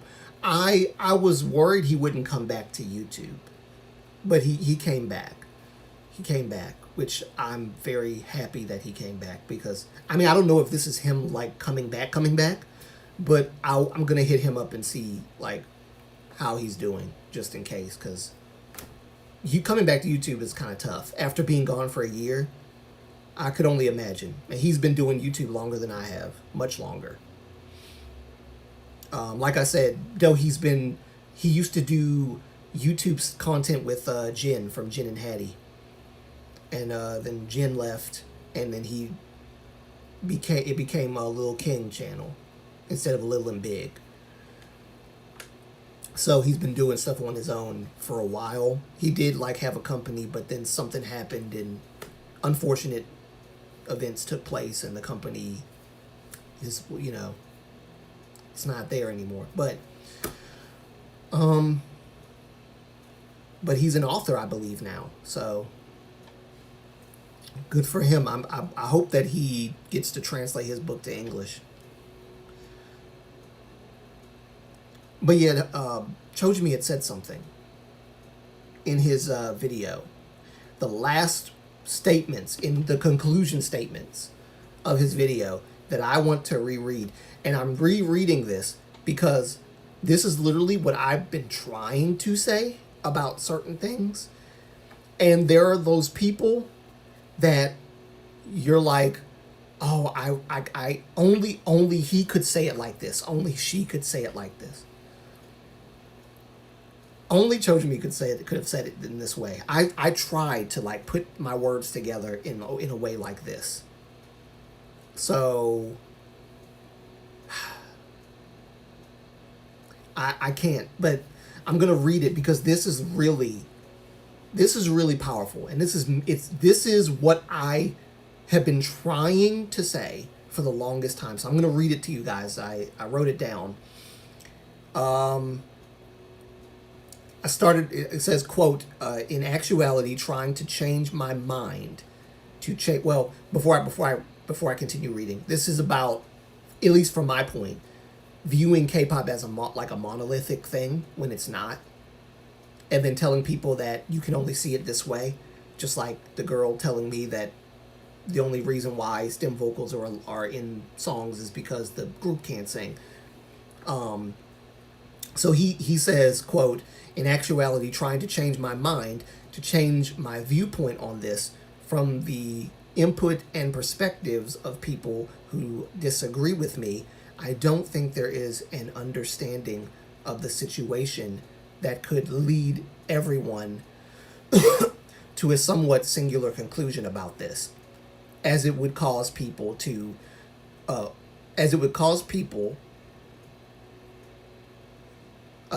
I didn't see that. As it would cause people, it would ask people to change the way they enjoy K-pop. I know there is an honest power in being able to recognize this for what it is, and recognize the thoughts and concerns of the people who disagree with you. That there are responsible and valid viewpoints behind most sides of this conversation. And the conflict really only arises when we try to explain the industry off in too general of a way to serve our own viewpoints. That's very based. Very based. It is true. That's when the problem arises. When we try to, when I build a scenario, and I don't state every little thing in that scenario, but I'm just trying to give you the point, and you take that scenario and then tell me, oh, this is da da da, you know. That's kind of like the example that I got from that. It's funny that this video dropped and he says this literally after. When we have to make a monolith out of K-pop because there's no other way we can get other people to change their minds. K-pop has to be one thing, or about one thing or cause, in order for our points to stand. When in reality, K-pop is not going to bend itself for any of our wishes. It is way too big, too dynamic of an industry. We can't write it off as just one thing. That would be doing a disservice to what K-pop is more than anything else.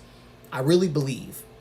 I didn't read that right. That would be doing a disservice to what K-pop, is more than anything else. I really believe. This is now my understanding. I am as always willing to hear out other people's perspectives. This is how I feel too about other people's perspectives, but I stand firmly on the ground I've always been on, in spite of the ongoing discussions, and I don't expect anybody else to do anything differently. I don't think anybody should approach this conversation with the intention of changing the way that a person enjoys K-pop, as long as it's enjoyed with good intentions. But there absolutely can be and should be a space for conversation about how we engage with the K-pop community. End quote. Very, very well said. Very well said. I wish to God I said it like that, but I couldn't have said it better. This is literally how I feel. I'm not trying to, again, as I say, I'm not trying to tell you what to think. I'm trying to show you how to think. And how am I trying to show you to think? For yourself. Using critical thinking and deductive reasoning. And some things don't really have to be critically thought through. Some things are just plain and simple and obvious. But some people have their mind set on negativity and sending hate to people, and so I just thought it was very interesting. And then people try to convince me by and here's the thing. When you're doing K-Tube, this is something to expect. I didn't realize it until I did maybe the colorism video. I think that was the worst experience I ever had. But I think what I need to do is not... I made the mistake of constantly trying to engage with them because I was trying to have civil discourse. But because maybe it is me, maybe it's my personality of me assuming the best of people to a fault, especially when they're showing me they are not willing to have a conversation. They're willing to try to convert me to what they believe. And I stand firmly on what I believe. And I have my defense for what I believe. I understand where you're coming from, but I don't agree with it. And if I don't agree with it, I shouldn't be vilified for that at all. No one should. No one should. Everybody has their opinion on things. Should we all vilify each other for having a different opinion? No. No. That's how infighting starts. That's how fan wars start. Anyway. But I just thought that that was very compelling, and it really said everything that I've been wanting to say about me standing firm on my beliefs as a K-pop stan. And listen, I'm one of those people, and Ho Shining, I'm sure you agree with me. We do K-pop, K-tubing stuff as a hobby. It's a hobby. I enjoy K-pop in my own way. I do make videos where I call out, behavior that I think needs to be checked. Because not enough people do that. They just talk about it. They don't really call it out. The new in like a K-pop, K-tube news kind of thing, they don't call it out. They just report on it. But I enjoy the whole calling it out thing because it feels like I'm doing something more than just, I like my favorite this, my favorite that, my favorite this. I think the problem becomes when you become too consumed with calling people out, that people are like, well, how are you having fun with K-pop if you're constantly doing this? So I'm trying to balance out my K-tubing. But there are really good topics to cover that are serious, like the Chojumi asking the question, what is woke? And I think that is a very important topic, which is why I'm working on it. I gotta get finished on the recording part, and I'm not, because I'm trying to balance I'm trying to make sure my channel doesn't falter, so I'm trying to make sure I do reactions and stuff while taking care of that, and it's quite hard to do when it feels like you're operating on borrowed time.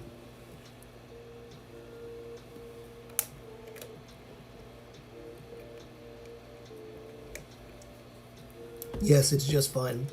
I don't think people realize that having a channel on K-pop is because you like K-pop and you want them to improve. Yes. And it is okay to want K-pop. That's another thing. It's okay to want K-pop groups to improve vocally, music-wise, singing, dancing, stage presence. That is okay. That is okay. But it's like, it's almost like when you make content, and I'm sure you'll agree with me, when you make content, you are doing good. Keep doing. Thank you. I appreciate that. Thank you so much. Stuthi? I hope I said your name right. I apologize if I messed it up. Thank you so much for that. I don't know if you were talking about me or Ho Shining, but thank you. By the way, Ho Shining is doing an amazing job. I feel like when you're doing content like this group should improve with this or that, people automatically find that as like an invitation to attack a group in the comment section of a video. And it's not. Which is why a lot of times K-tubers preface the video by saying, this video is not to attack this group or to send hate to this group. But people don't care. They don't care. It's an invitation to hate on a group that they already don't like. That's why they do it.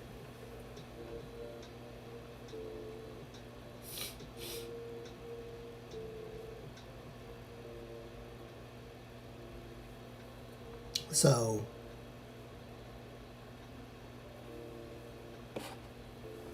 I think that's one of the biggest reasons why I was scared to talk about like critiquing K-pop groups and stuff, because I'm like, oh, here we go.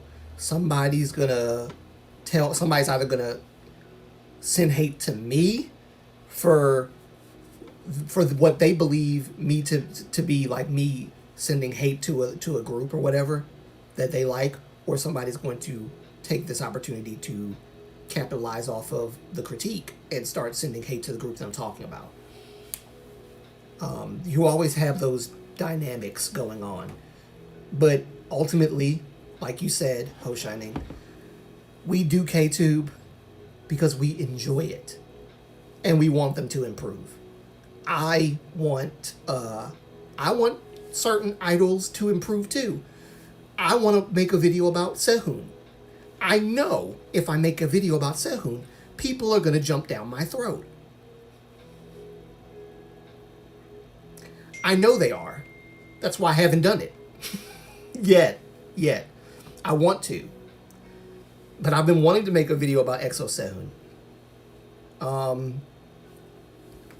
I just always say that the people who are normal don't start fights on K-pop to a random K-tubers, right? Yes. That's what normal people don't do. That is truly what normal people don't do. If that's you, you need to go outside, sit down, and just run your hands through some green blades of grass and breathe in the air. It's like springtime now? Perfect time to go sit out there, take in all the nice air that's blowing, all that good stuff, look at the trees, and just come back to reality. Because I don't... Who in their right mind takes this stuff so seriously? The only time I take K-pop seriously is when people start sending hate to other people, or saying that people are culturally appropriating something. Because apparently cultural appropriation is also a monolithic thing, when that's not true. It's based on the reason as to why the person is doing it. That's what makes it cultural appropriation. The reason. I've always held to that position. People don't like that. That there should be a reason. No, because then you're trying to justify cultural appropriation. No, I'm not. There is a reason. There has to be a reason. So you find out who the person is. If a person apologizes, it's your channel. You can do whatever you like, however you like on your channel. You're not here to please others. If they don't like tough... Yes, make whatever you like on your channel. Yeah, I know.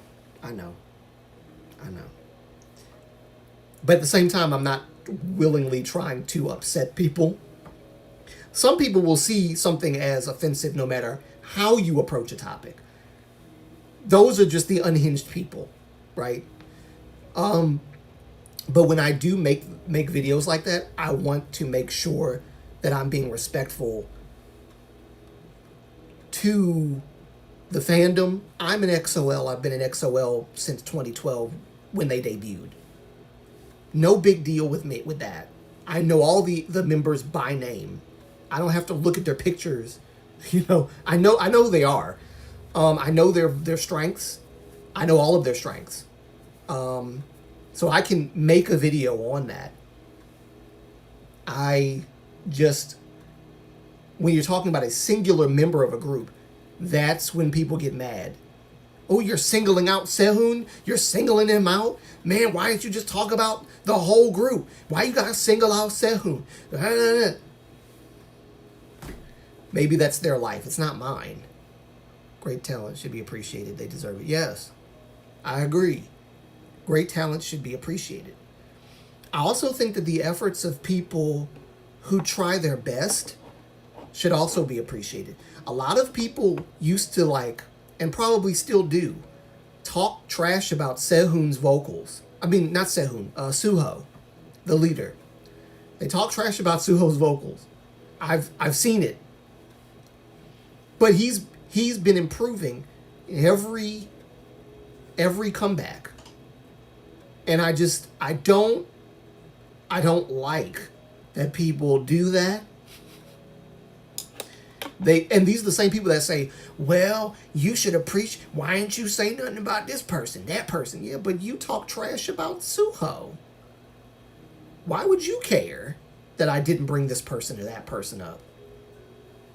This is the nature of K-tubing, unfortunately. People are just going to come on your channel that you have to deal with. And I'm not saying that I'm going to delete every conversation because of some differences or arguments or whatever. I'm not saying I'm going to do that. I prefer not to, because I want my channel to be a free speech channel. You can say whatever you want. Just don't insult people. That's all I say. Don't insult people. Attack the argument. If you want to say a person's argument it's not a good argument, or if you even want to say that the argument is silly, that's fine. Don't attack the person. Just attack the argument. But some people, when a person attacks an argument, some people act like it's a direct attack to them. And so they get offended, and then they start attacking the person. That happens. So I understand that can happen. But just know, the argument is what's being called a name, not you. May lead to shutdown. Well, okay, fine. But yeah, that's all I wanted to say about that.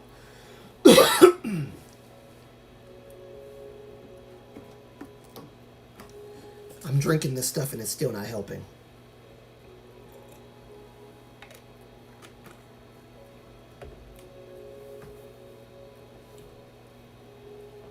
I respect other... Oh, wait. Baekhyun released promo images on his new...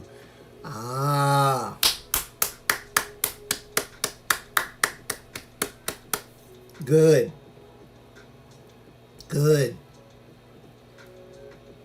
I can't wait to see them. I respect other groups, but I love EXO. Well said. I respect other groups, but I love EXO, man. And guess what? And that is okay. That ain't nothing wrong with that. Ain't nothing wrong with that. Constantly sending hate to groups is so stupid. It's stupid. It's pointless. Get a life, please. Honestly, that's what people don't seem to understand. And they attack the person because they see us, the face, of the argument being... Yeah, exactly. I think that's exactly what the problem is.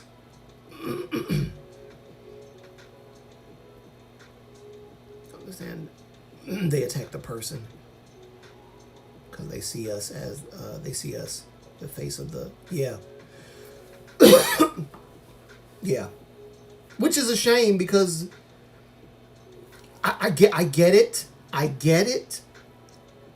from the standpoint of, I'm the person making the argument, so you would feel, it would feel like a natural response to attack the person, because I'm the one coming up with the argument, I'm the one saying it, so you want to attack me or call me stupid.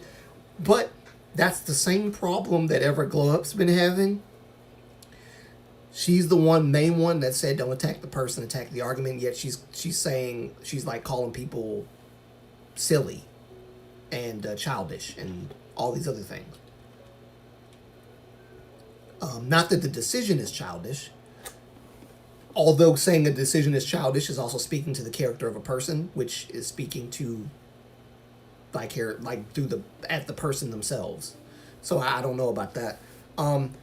There are people that do stupid, childish things, but talking about the protests about Israel and Palestine, though, that's a bit much. You can talk about protests against a member that's dating someone, because everyone should be allowed to date someone. Everyone should be able to have a life outside of their job. But K-pop idols aren't allowed to have a life outside of their job, apparently. Or if they are allowed, they're supposed to keep it hush hush. But you know, when K-pop fans come out and say, "Oh, you betrayed us. Oh, you betrayed us. We the ones that be buying your merch. We're the ones that made a fan chant when y'all come out and perform. We do the fan chant. We made that for y'all because we love y'all that much. And y'all gonna cheat on us like that. Y'all gonna do us like that. And the company doesn't help because they're the ones that market the groups like this. You're only supposed to please the fans, you know, this fantasy. And I just don't understand why people, even grown-ups, are sucked into that fantasy.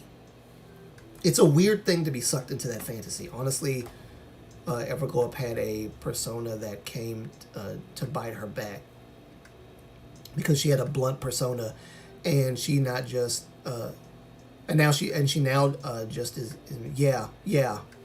yes, and the blunt persona was what attracted me to her channel, and then I don't know what happened. I don't know what happened.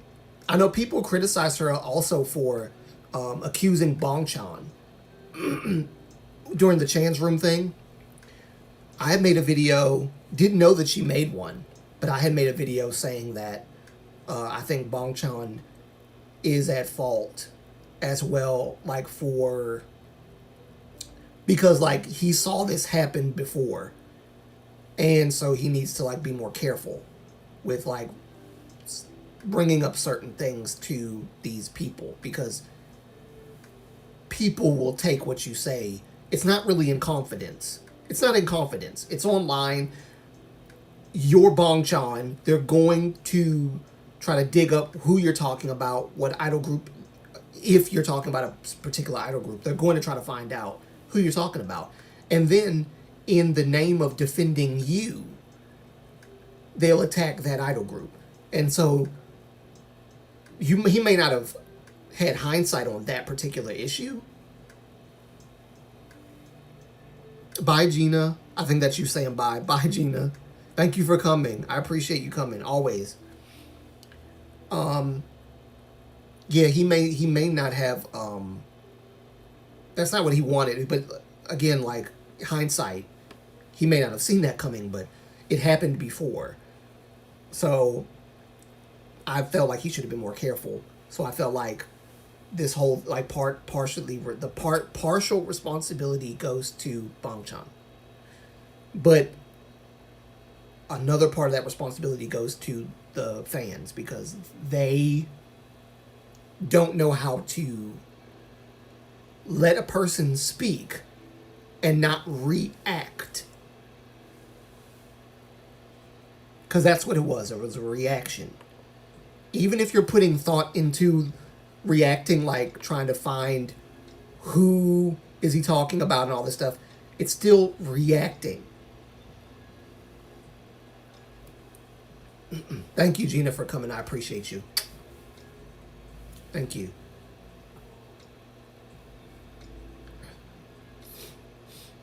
But I just, yeah, I like, so then I found out the Everglow had made a video about that too, and I was like, okay.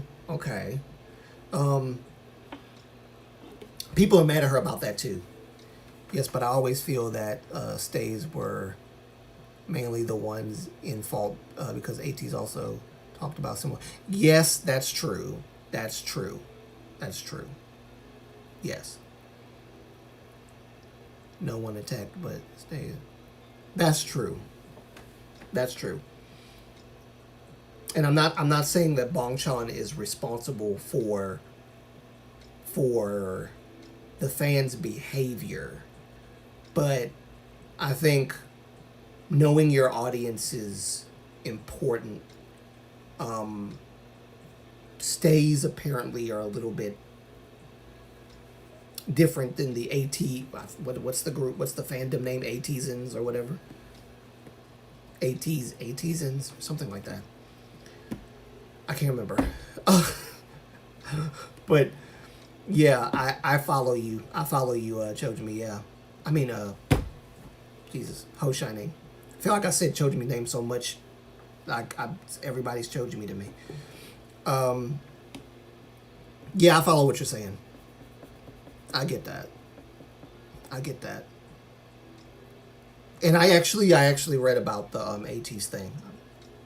No one attacked anybody or did anything like that. So I don't know. I guess it's all about the maturity level of who you're speaking to, or and 18. Okay, got you. I think I'm getting eight, what is it? NCTs and something else mixed up. That's what it is. It's at 18 or at 10 or 18 whatever. I don't hear that fandom name often. Maybe that's why. But Chojimi is on every. Yes, it seems like Chojimi is on everyone's mind, isn't it? I'm happy for him. But I also, it's like I feel a little bit bad for him because people are gonna look at him as like the new face of K tubing, and I know that that comes with a lot of pressure. So I'm just gonna support him as best I can. Um, that's a heavy crown to wear. It's a heavy crown to wear. But he conducts himself so well, and he does not like. I don't even think I've ever heard him say anything passive aggressive, ever. Sarcastic, ever. Which sometimes I am sarcastic when I I am. But that's only in response to when people act weird to me. Then my attitude part kind of pops up. But he's never like said anything passive aggressive or mean. I wish I had half of Chojimi's good qualities and less of mine, but fortunately or unfortunately, I am not built that way. That said, I think for all K-tubers, being respectful to other people is the best way to push arguments forward, and not being condescending and disrespectful. And we all hold that to be true. So, you know, I told him, I said, listen, if I slip up and I start acting stupid, just check me. Chojimi is literally so calm. I don't understand. Yes, I want that kind of patience. I want that kind of self-control, that kind of calmness. I don't know how you're able to be that calm, especially in a situation where people are like sending hate to you because you have an opinion.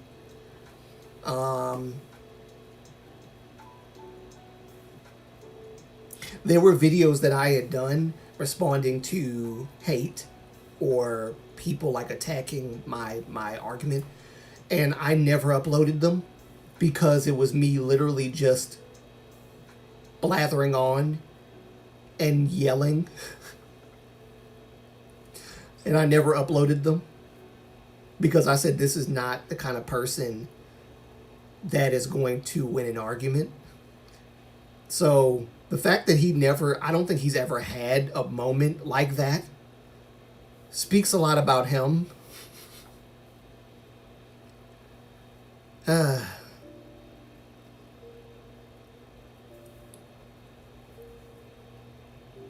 So hopefully, I can have at least half of that. And like I started K-tubing before, I think maybe before Chojimi started. Or around the same time Chojimi started, and I just didn't know about his channel because I started last year, technically. last year.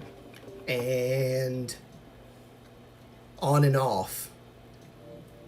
And then it got more and more serious about it. But the fact that he views me as a inspiration of his is, I don't know how.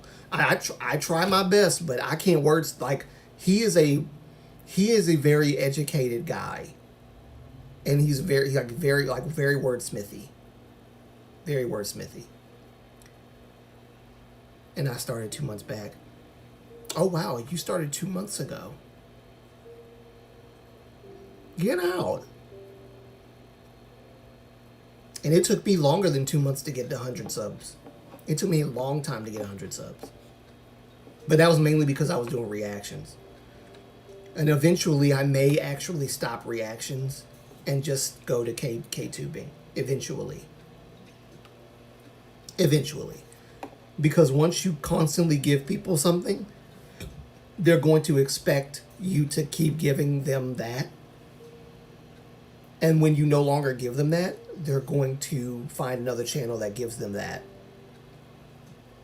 And that's when the subscriptions go down and all that stuff, unfortunately. I got shout outs, so that helped too. Yes, that's true. I didn't have a shout out back then. I was on my own. But you know what? I like what Chojimi said about like supporting smaller creators and building a community where we support each other. I love that idea. I was scared of that idea at first because I've seen communities fall apart because of infighting. Whether it's the comic community on YouTube or the anime community on YouTube, there's always a beef that happens. There's always somebody said something about somebody else in the community, and then it sparks a war, and then a separation happens and all that stuff. So I was always scared about that.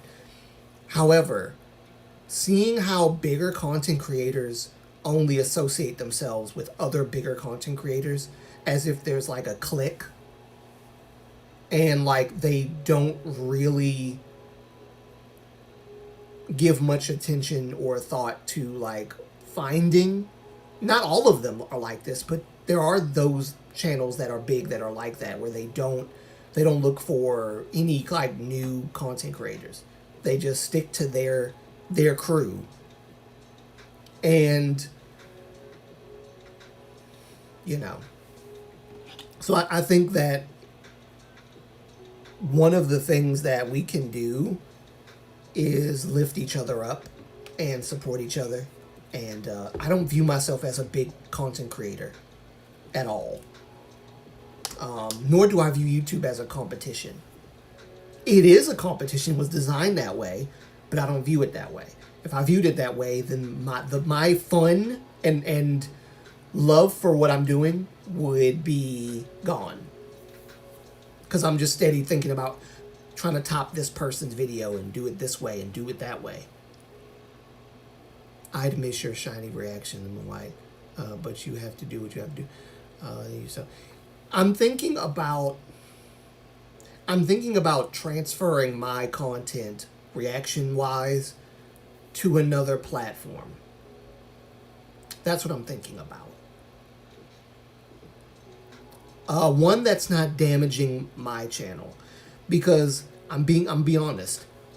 Unless you are making money on a channel like this, your channel is damaged by all these copyright claimed content, which the majority of my content is copyright claimed. Only the K-tubing, most of my K-tubing stuff is not copyright claimed. Most of it's not. But I think that's one of the main reasons why I'm like, I need to either stop or move it to something else. So I might have a Patreon where people can like have a paid subscription to my Patreon account and watch my reactions for like a monthly fee of like $1 or something. I don't know. Who knows? I don't know. Something like that. That way I'm not stopping reactions. You just have to see. And what I might do, actually, which might take more time, I might do like, but see, I don't quite know how that works. I'm not sure how that works. Because I was thinking about like chopping down the reactions, showing you piece by piece. That way the algorithm of YouTube won't like catch on to the copyright. And then I'll say, like, if you want the full reaction, join my Patreon. Something like that. If you want the full reaction. With the commentary. Show my, subscribe to my Patreon, blah, blah, blah, blah. So I might do something like that. That way the reactions aren't gone. But if people ask me, how come you chop the reactions down like you do? You never used to do that before. Then I can tell them, hey, I have a Patreon. Whatever the case. Will it be profitable? I don't know. But I know that it will actually make sure that my channel is not damaged with all this copy. Because they tell you, oh, it's copyright claim, but your channel's not damaged. Your channel's not, it doesn't affect your channel. But it can. It can. And it kind of does. There's like a hidden clause they're not telling you about with those reaction stuff. And like I said, people that do reactions usually have a lot of, get paid.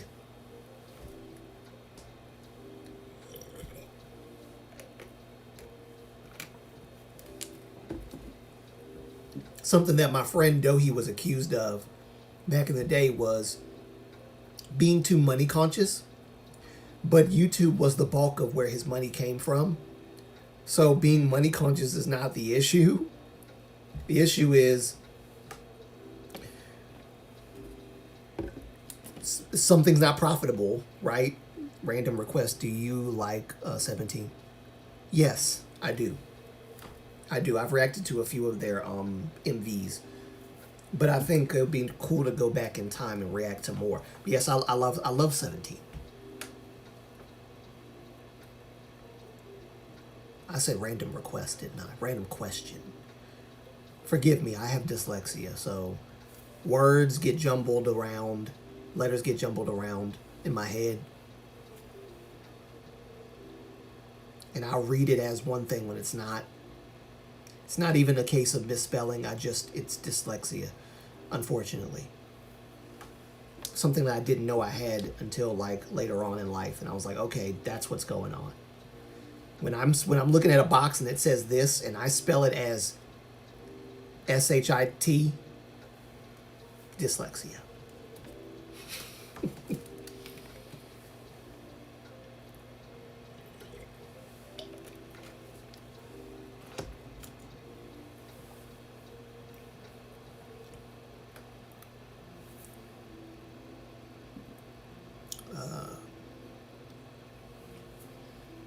But yeah, I love 17. 17's awesome.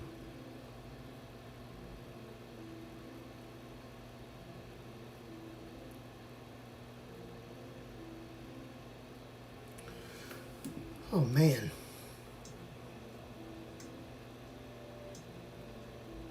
Oh yeah, I was supposed to talk about Taemin and Onu. I forgot about that.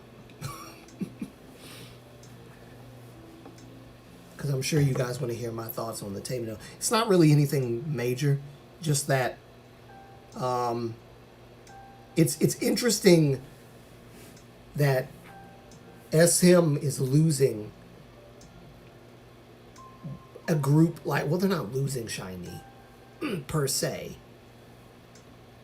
but it's something's up when Taemin denies an exclusive contract.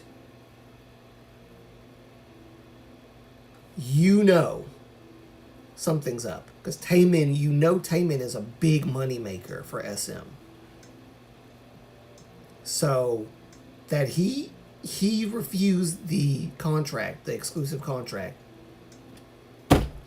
I think the controversy is, though, that he's going to Big Planet Made. Allegedly, I'm not sure if that's true. And people are like, well, wasn't that the company that was accused of trying to take CBX, which it was the company that was the same company. So I don't know if he's signing to Big Plan A, but it's not a big deal. It's not a big deal. Onu, don't know what Onu's gonna do, but at least Shiny is still together. So that's a good thing. At least Shiny's still together. So, but SM is gonna have a real big problem because a lot of that money that they were making off of Taemin, they're not gonna be making as much of it.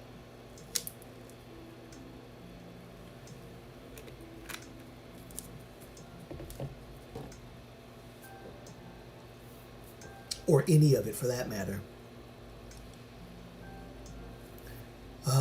I'm supposed to be recording stuff for the What Is Woke thing. I'm not done yet, but I'm on my way to finishing. It's just a lot of stuff that I gotta do, and things like that. But 2 hours and 23 minutes, so not bad. I might end the live stream soon.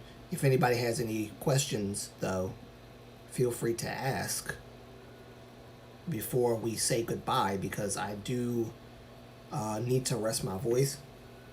My voice has not been doing all that well these past few weeks.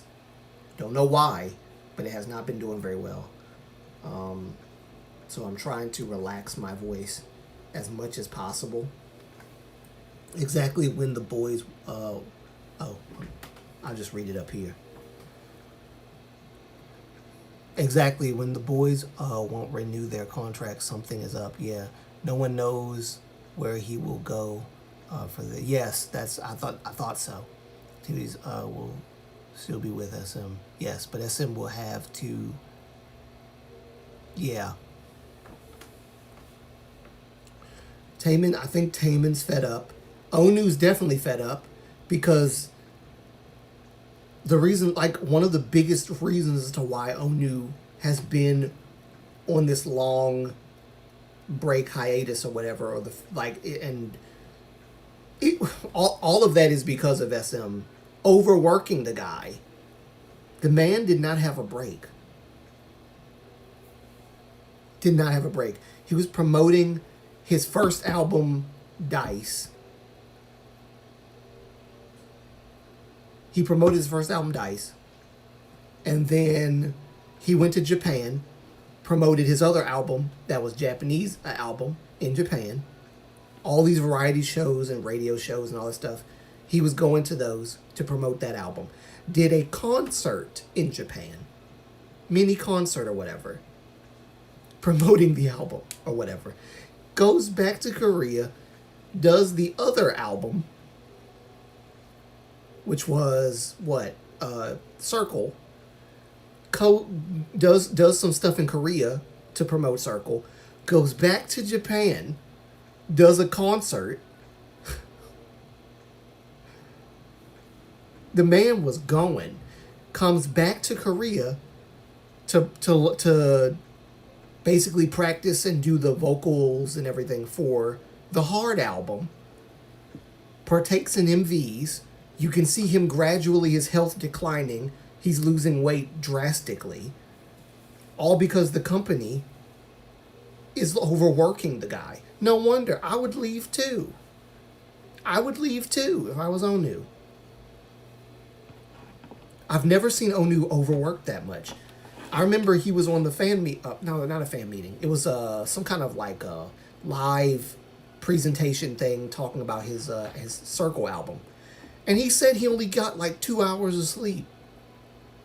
The man, they was working him. It cost him his health, yes.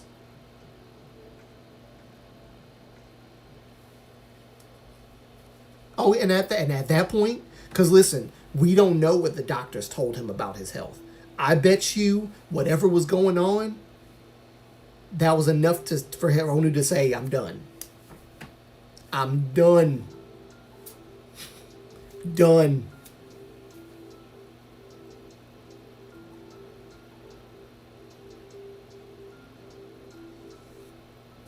Because I honestly believe that Onu would have stayed if that whole thing hadn't happened, they hadn't overworked him, he would have been fine. It would have been fine. But eventually, I think if you see EXO trying to bounce up out of there, Shiny's probably going to try to bounce up out of there out of there too. Not either. I don't know where either came from. Also, massive prediction. Not really that massive.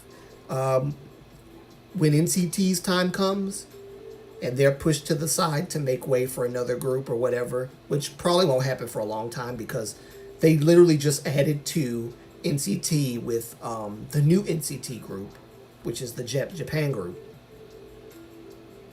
But when NCT's time comes, I'm sure one by one they'll all leave. I don't think anybody wants to stay at SM anymore.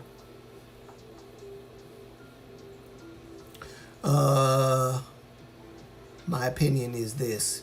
If Onu hadn't put a stop to it now, he would have yes. I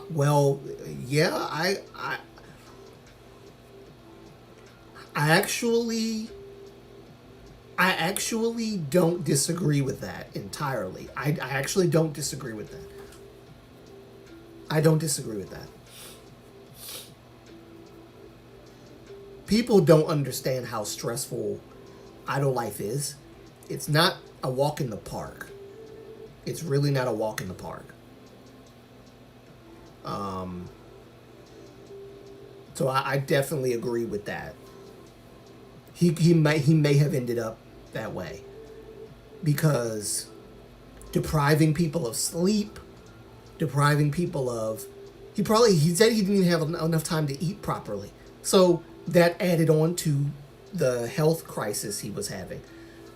It would have been fatal. I really do believe that whatever the doctors withheld, this is just me speculating, whatever the doctors withheld information, medical records or whatever, which is good that they did. None of our business, right?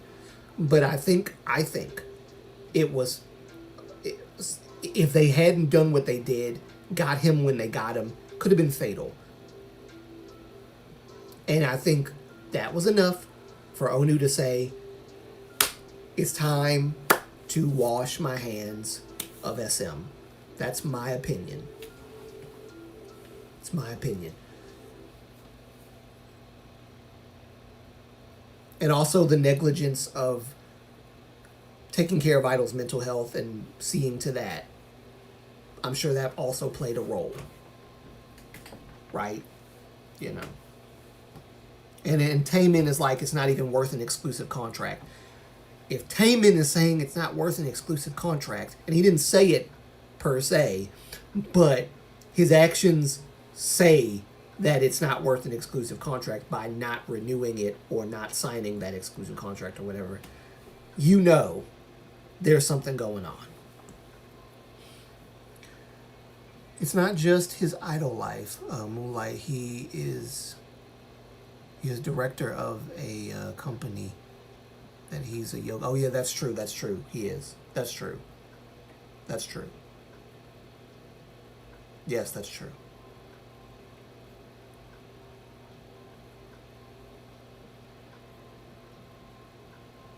He is a very busy man.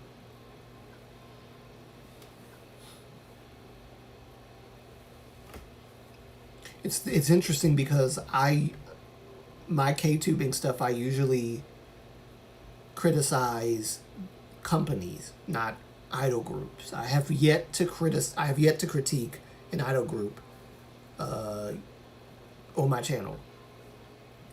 I always criticize companies because of stuff like this. Because they act like they don't know how to run a company. They don't know how to give breaks to people that need it. And then they discriminate against Chinese people and Japanese people.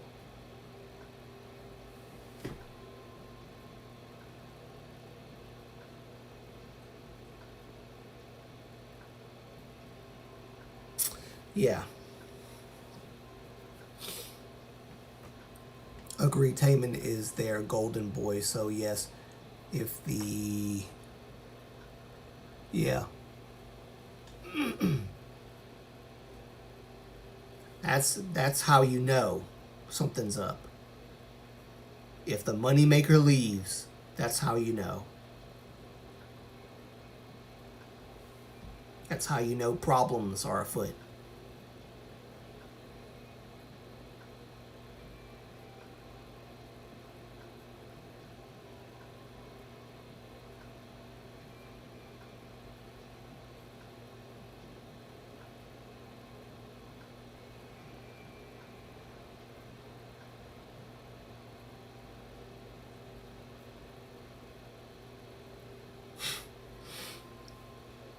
Sorry, I was just thinking I wasn't trying to make this live stream a drama stream, but I thought I'd share that conversation with you guys.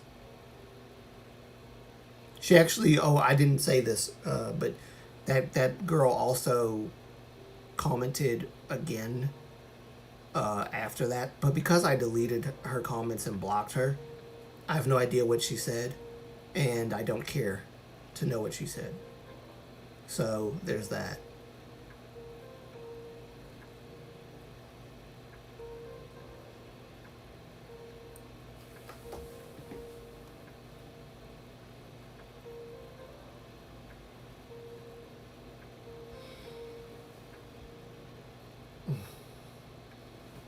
But yeah, I might make a video, Chinese Nuna, just like kind of talking about the whole, like my thoughts on everything. It's not going to be a long video. It's going to be quick. It's going to be short and sweet and painless. But I'll probably talk about it in a video. All of my feelings about everything and regarding that. And, oh yeah, the whole... I made a video. Well, I filmed a video. I haven't made it yet. They had their final concert yesterday, so they should be on their way home. And Key with his usual. What's that?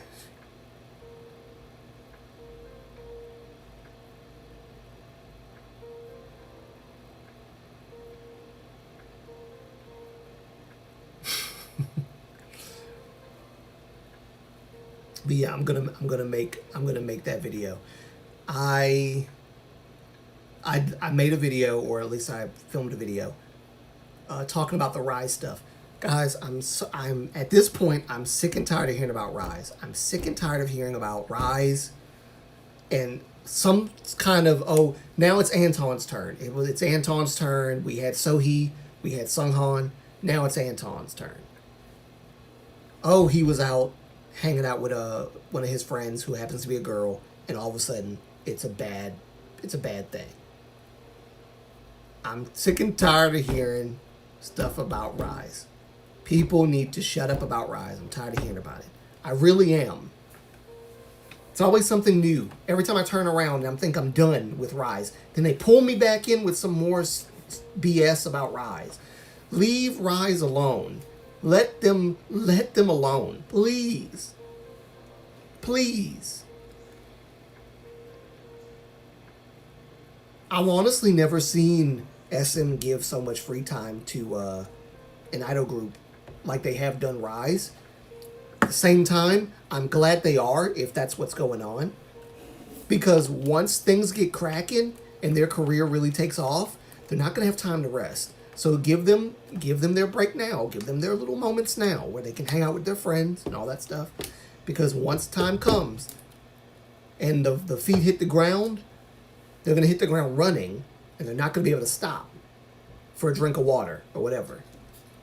So let them have their moment. I'm tired of hearing about Rise. Leave Rise alone. Please leave them alone.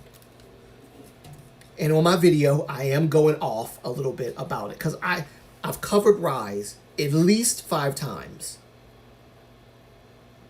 Particularly one member, Sunghan. I've covered him at least maybe twice or 3 times. I've talked about Rise in general maybe twice. But accumulate all that together, it's probably like 5 or 6 videos about Rise. I'm tired of talking about Rise. I want to talk about the good stuff. not the drama, and not people being weirdos and being possessive. Just because you buy their merch and you buy their stuff does not mean that you have more autonomy over them than they do themselves. Leave them alone. Let them be. And just, I'm really tired of hearing about this. I saw some news about Anton, and I'm just like, stop. Why y'all choose Rise of all groups to do this to?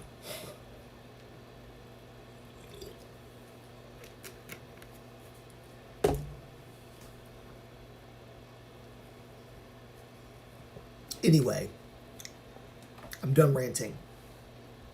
I'm about to end it. 2 minutes and 37 seconds. It's 2 hours and 37 minutes. There we go. Correct myself. Yeah, thank you guys for coming.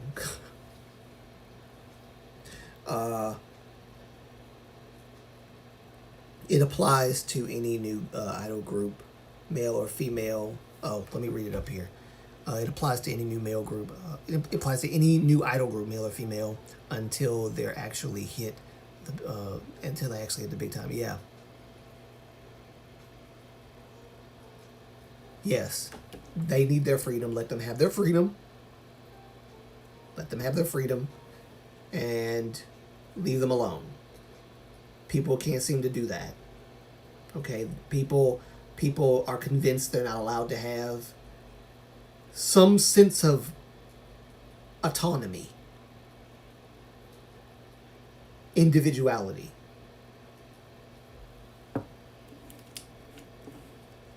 And it's just a possessive mentality that I don't like. This is why I make K-Tube topics talking about netizens' behavior towards people who are literally human beings like them, like they are. But for some reason, they believe that idols should be subject to them in some way. And it just doesn't make sense to me. It just doesn't make sense to me. And these are the same people that don't like companies for doing literally the same thing that fans are doing, except companies, it's contractual, whereas fandoms, it's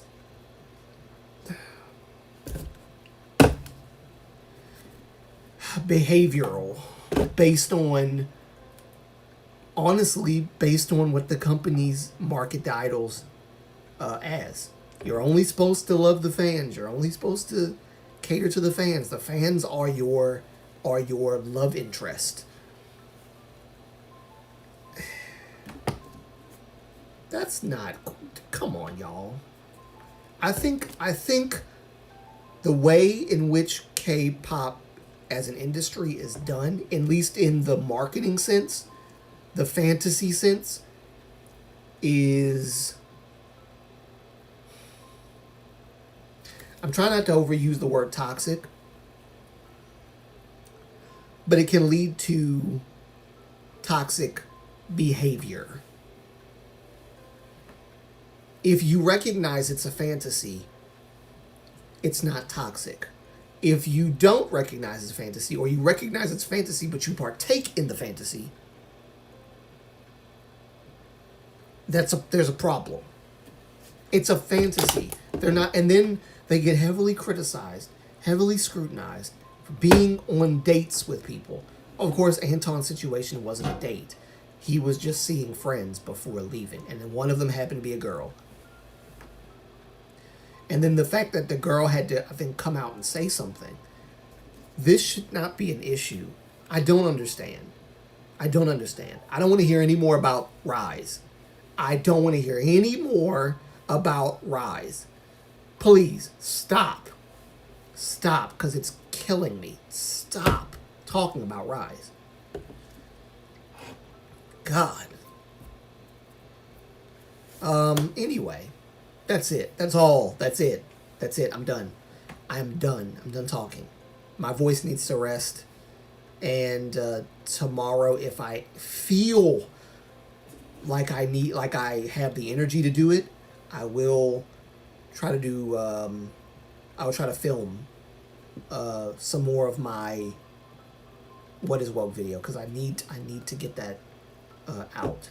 I don't want to wait forever and a day like I did the Leo thing. So I'm gonna try to get that out. But yeah, thank you guys for watching. My voice is dying.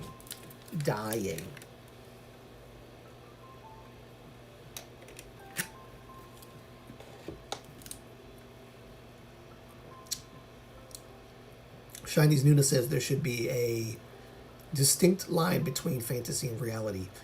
Being an idol is not who they... wait, let me read that again. I saw your other comment go up quick, so let me... there should be a distinct line between fantasy and reality. Being an idol is not who they are. It is just their paid job. Yes. I'm gonna sign off, Shiny Zinda. Thank you so much. Thank you guys for being here. I appreciate each and every one of you for coming out. And it's been 2 weeks since I've been on here, so I do apologize. Life happens, so yeah, I gotta take care of life problems and then come back to you guys. But I'm glad that I was able to do that today, and I'm glad that you guys could join me. So thank you, Shiny's Nuna. Thank you, Poppy. Thank you, Gina. Thank you, Ho Shining. Manu, thank you for coming as well. And I think that's everybody. Oh, thank you, Stuthi. I hope I said your name right. Thank you for coming. Thank you guys so much. Love you guys. See you in the next one. Peace.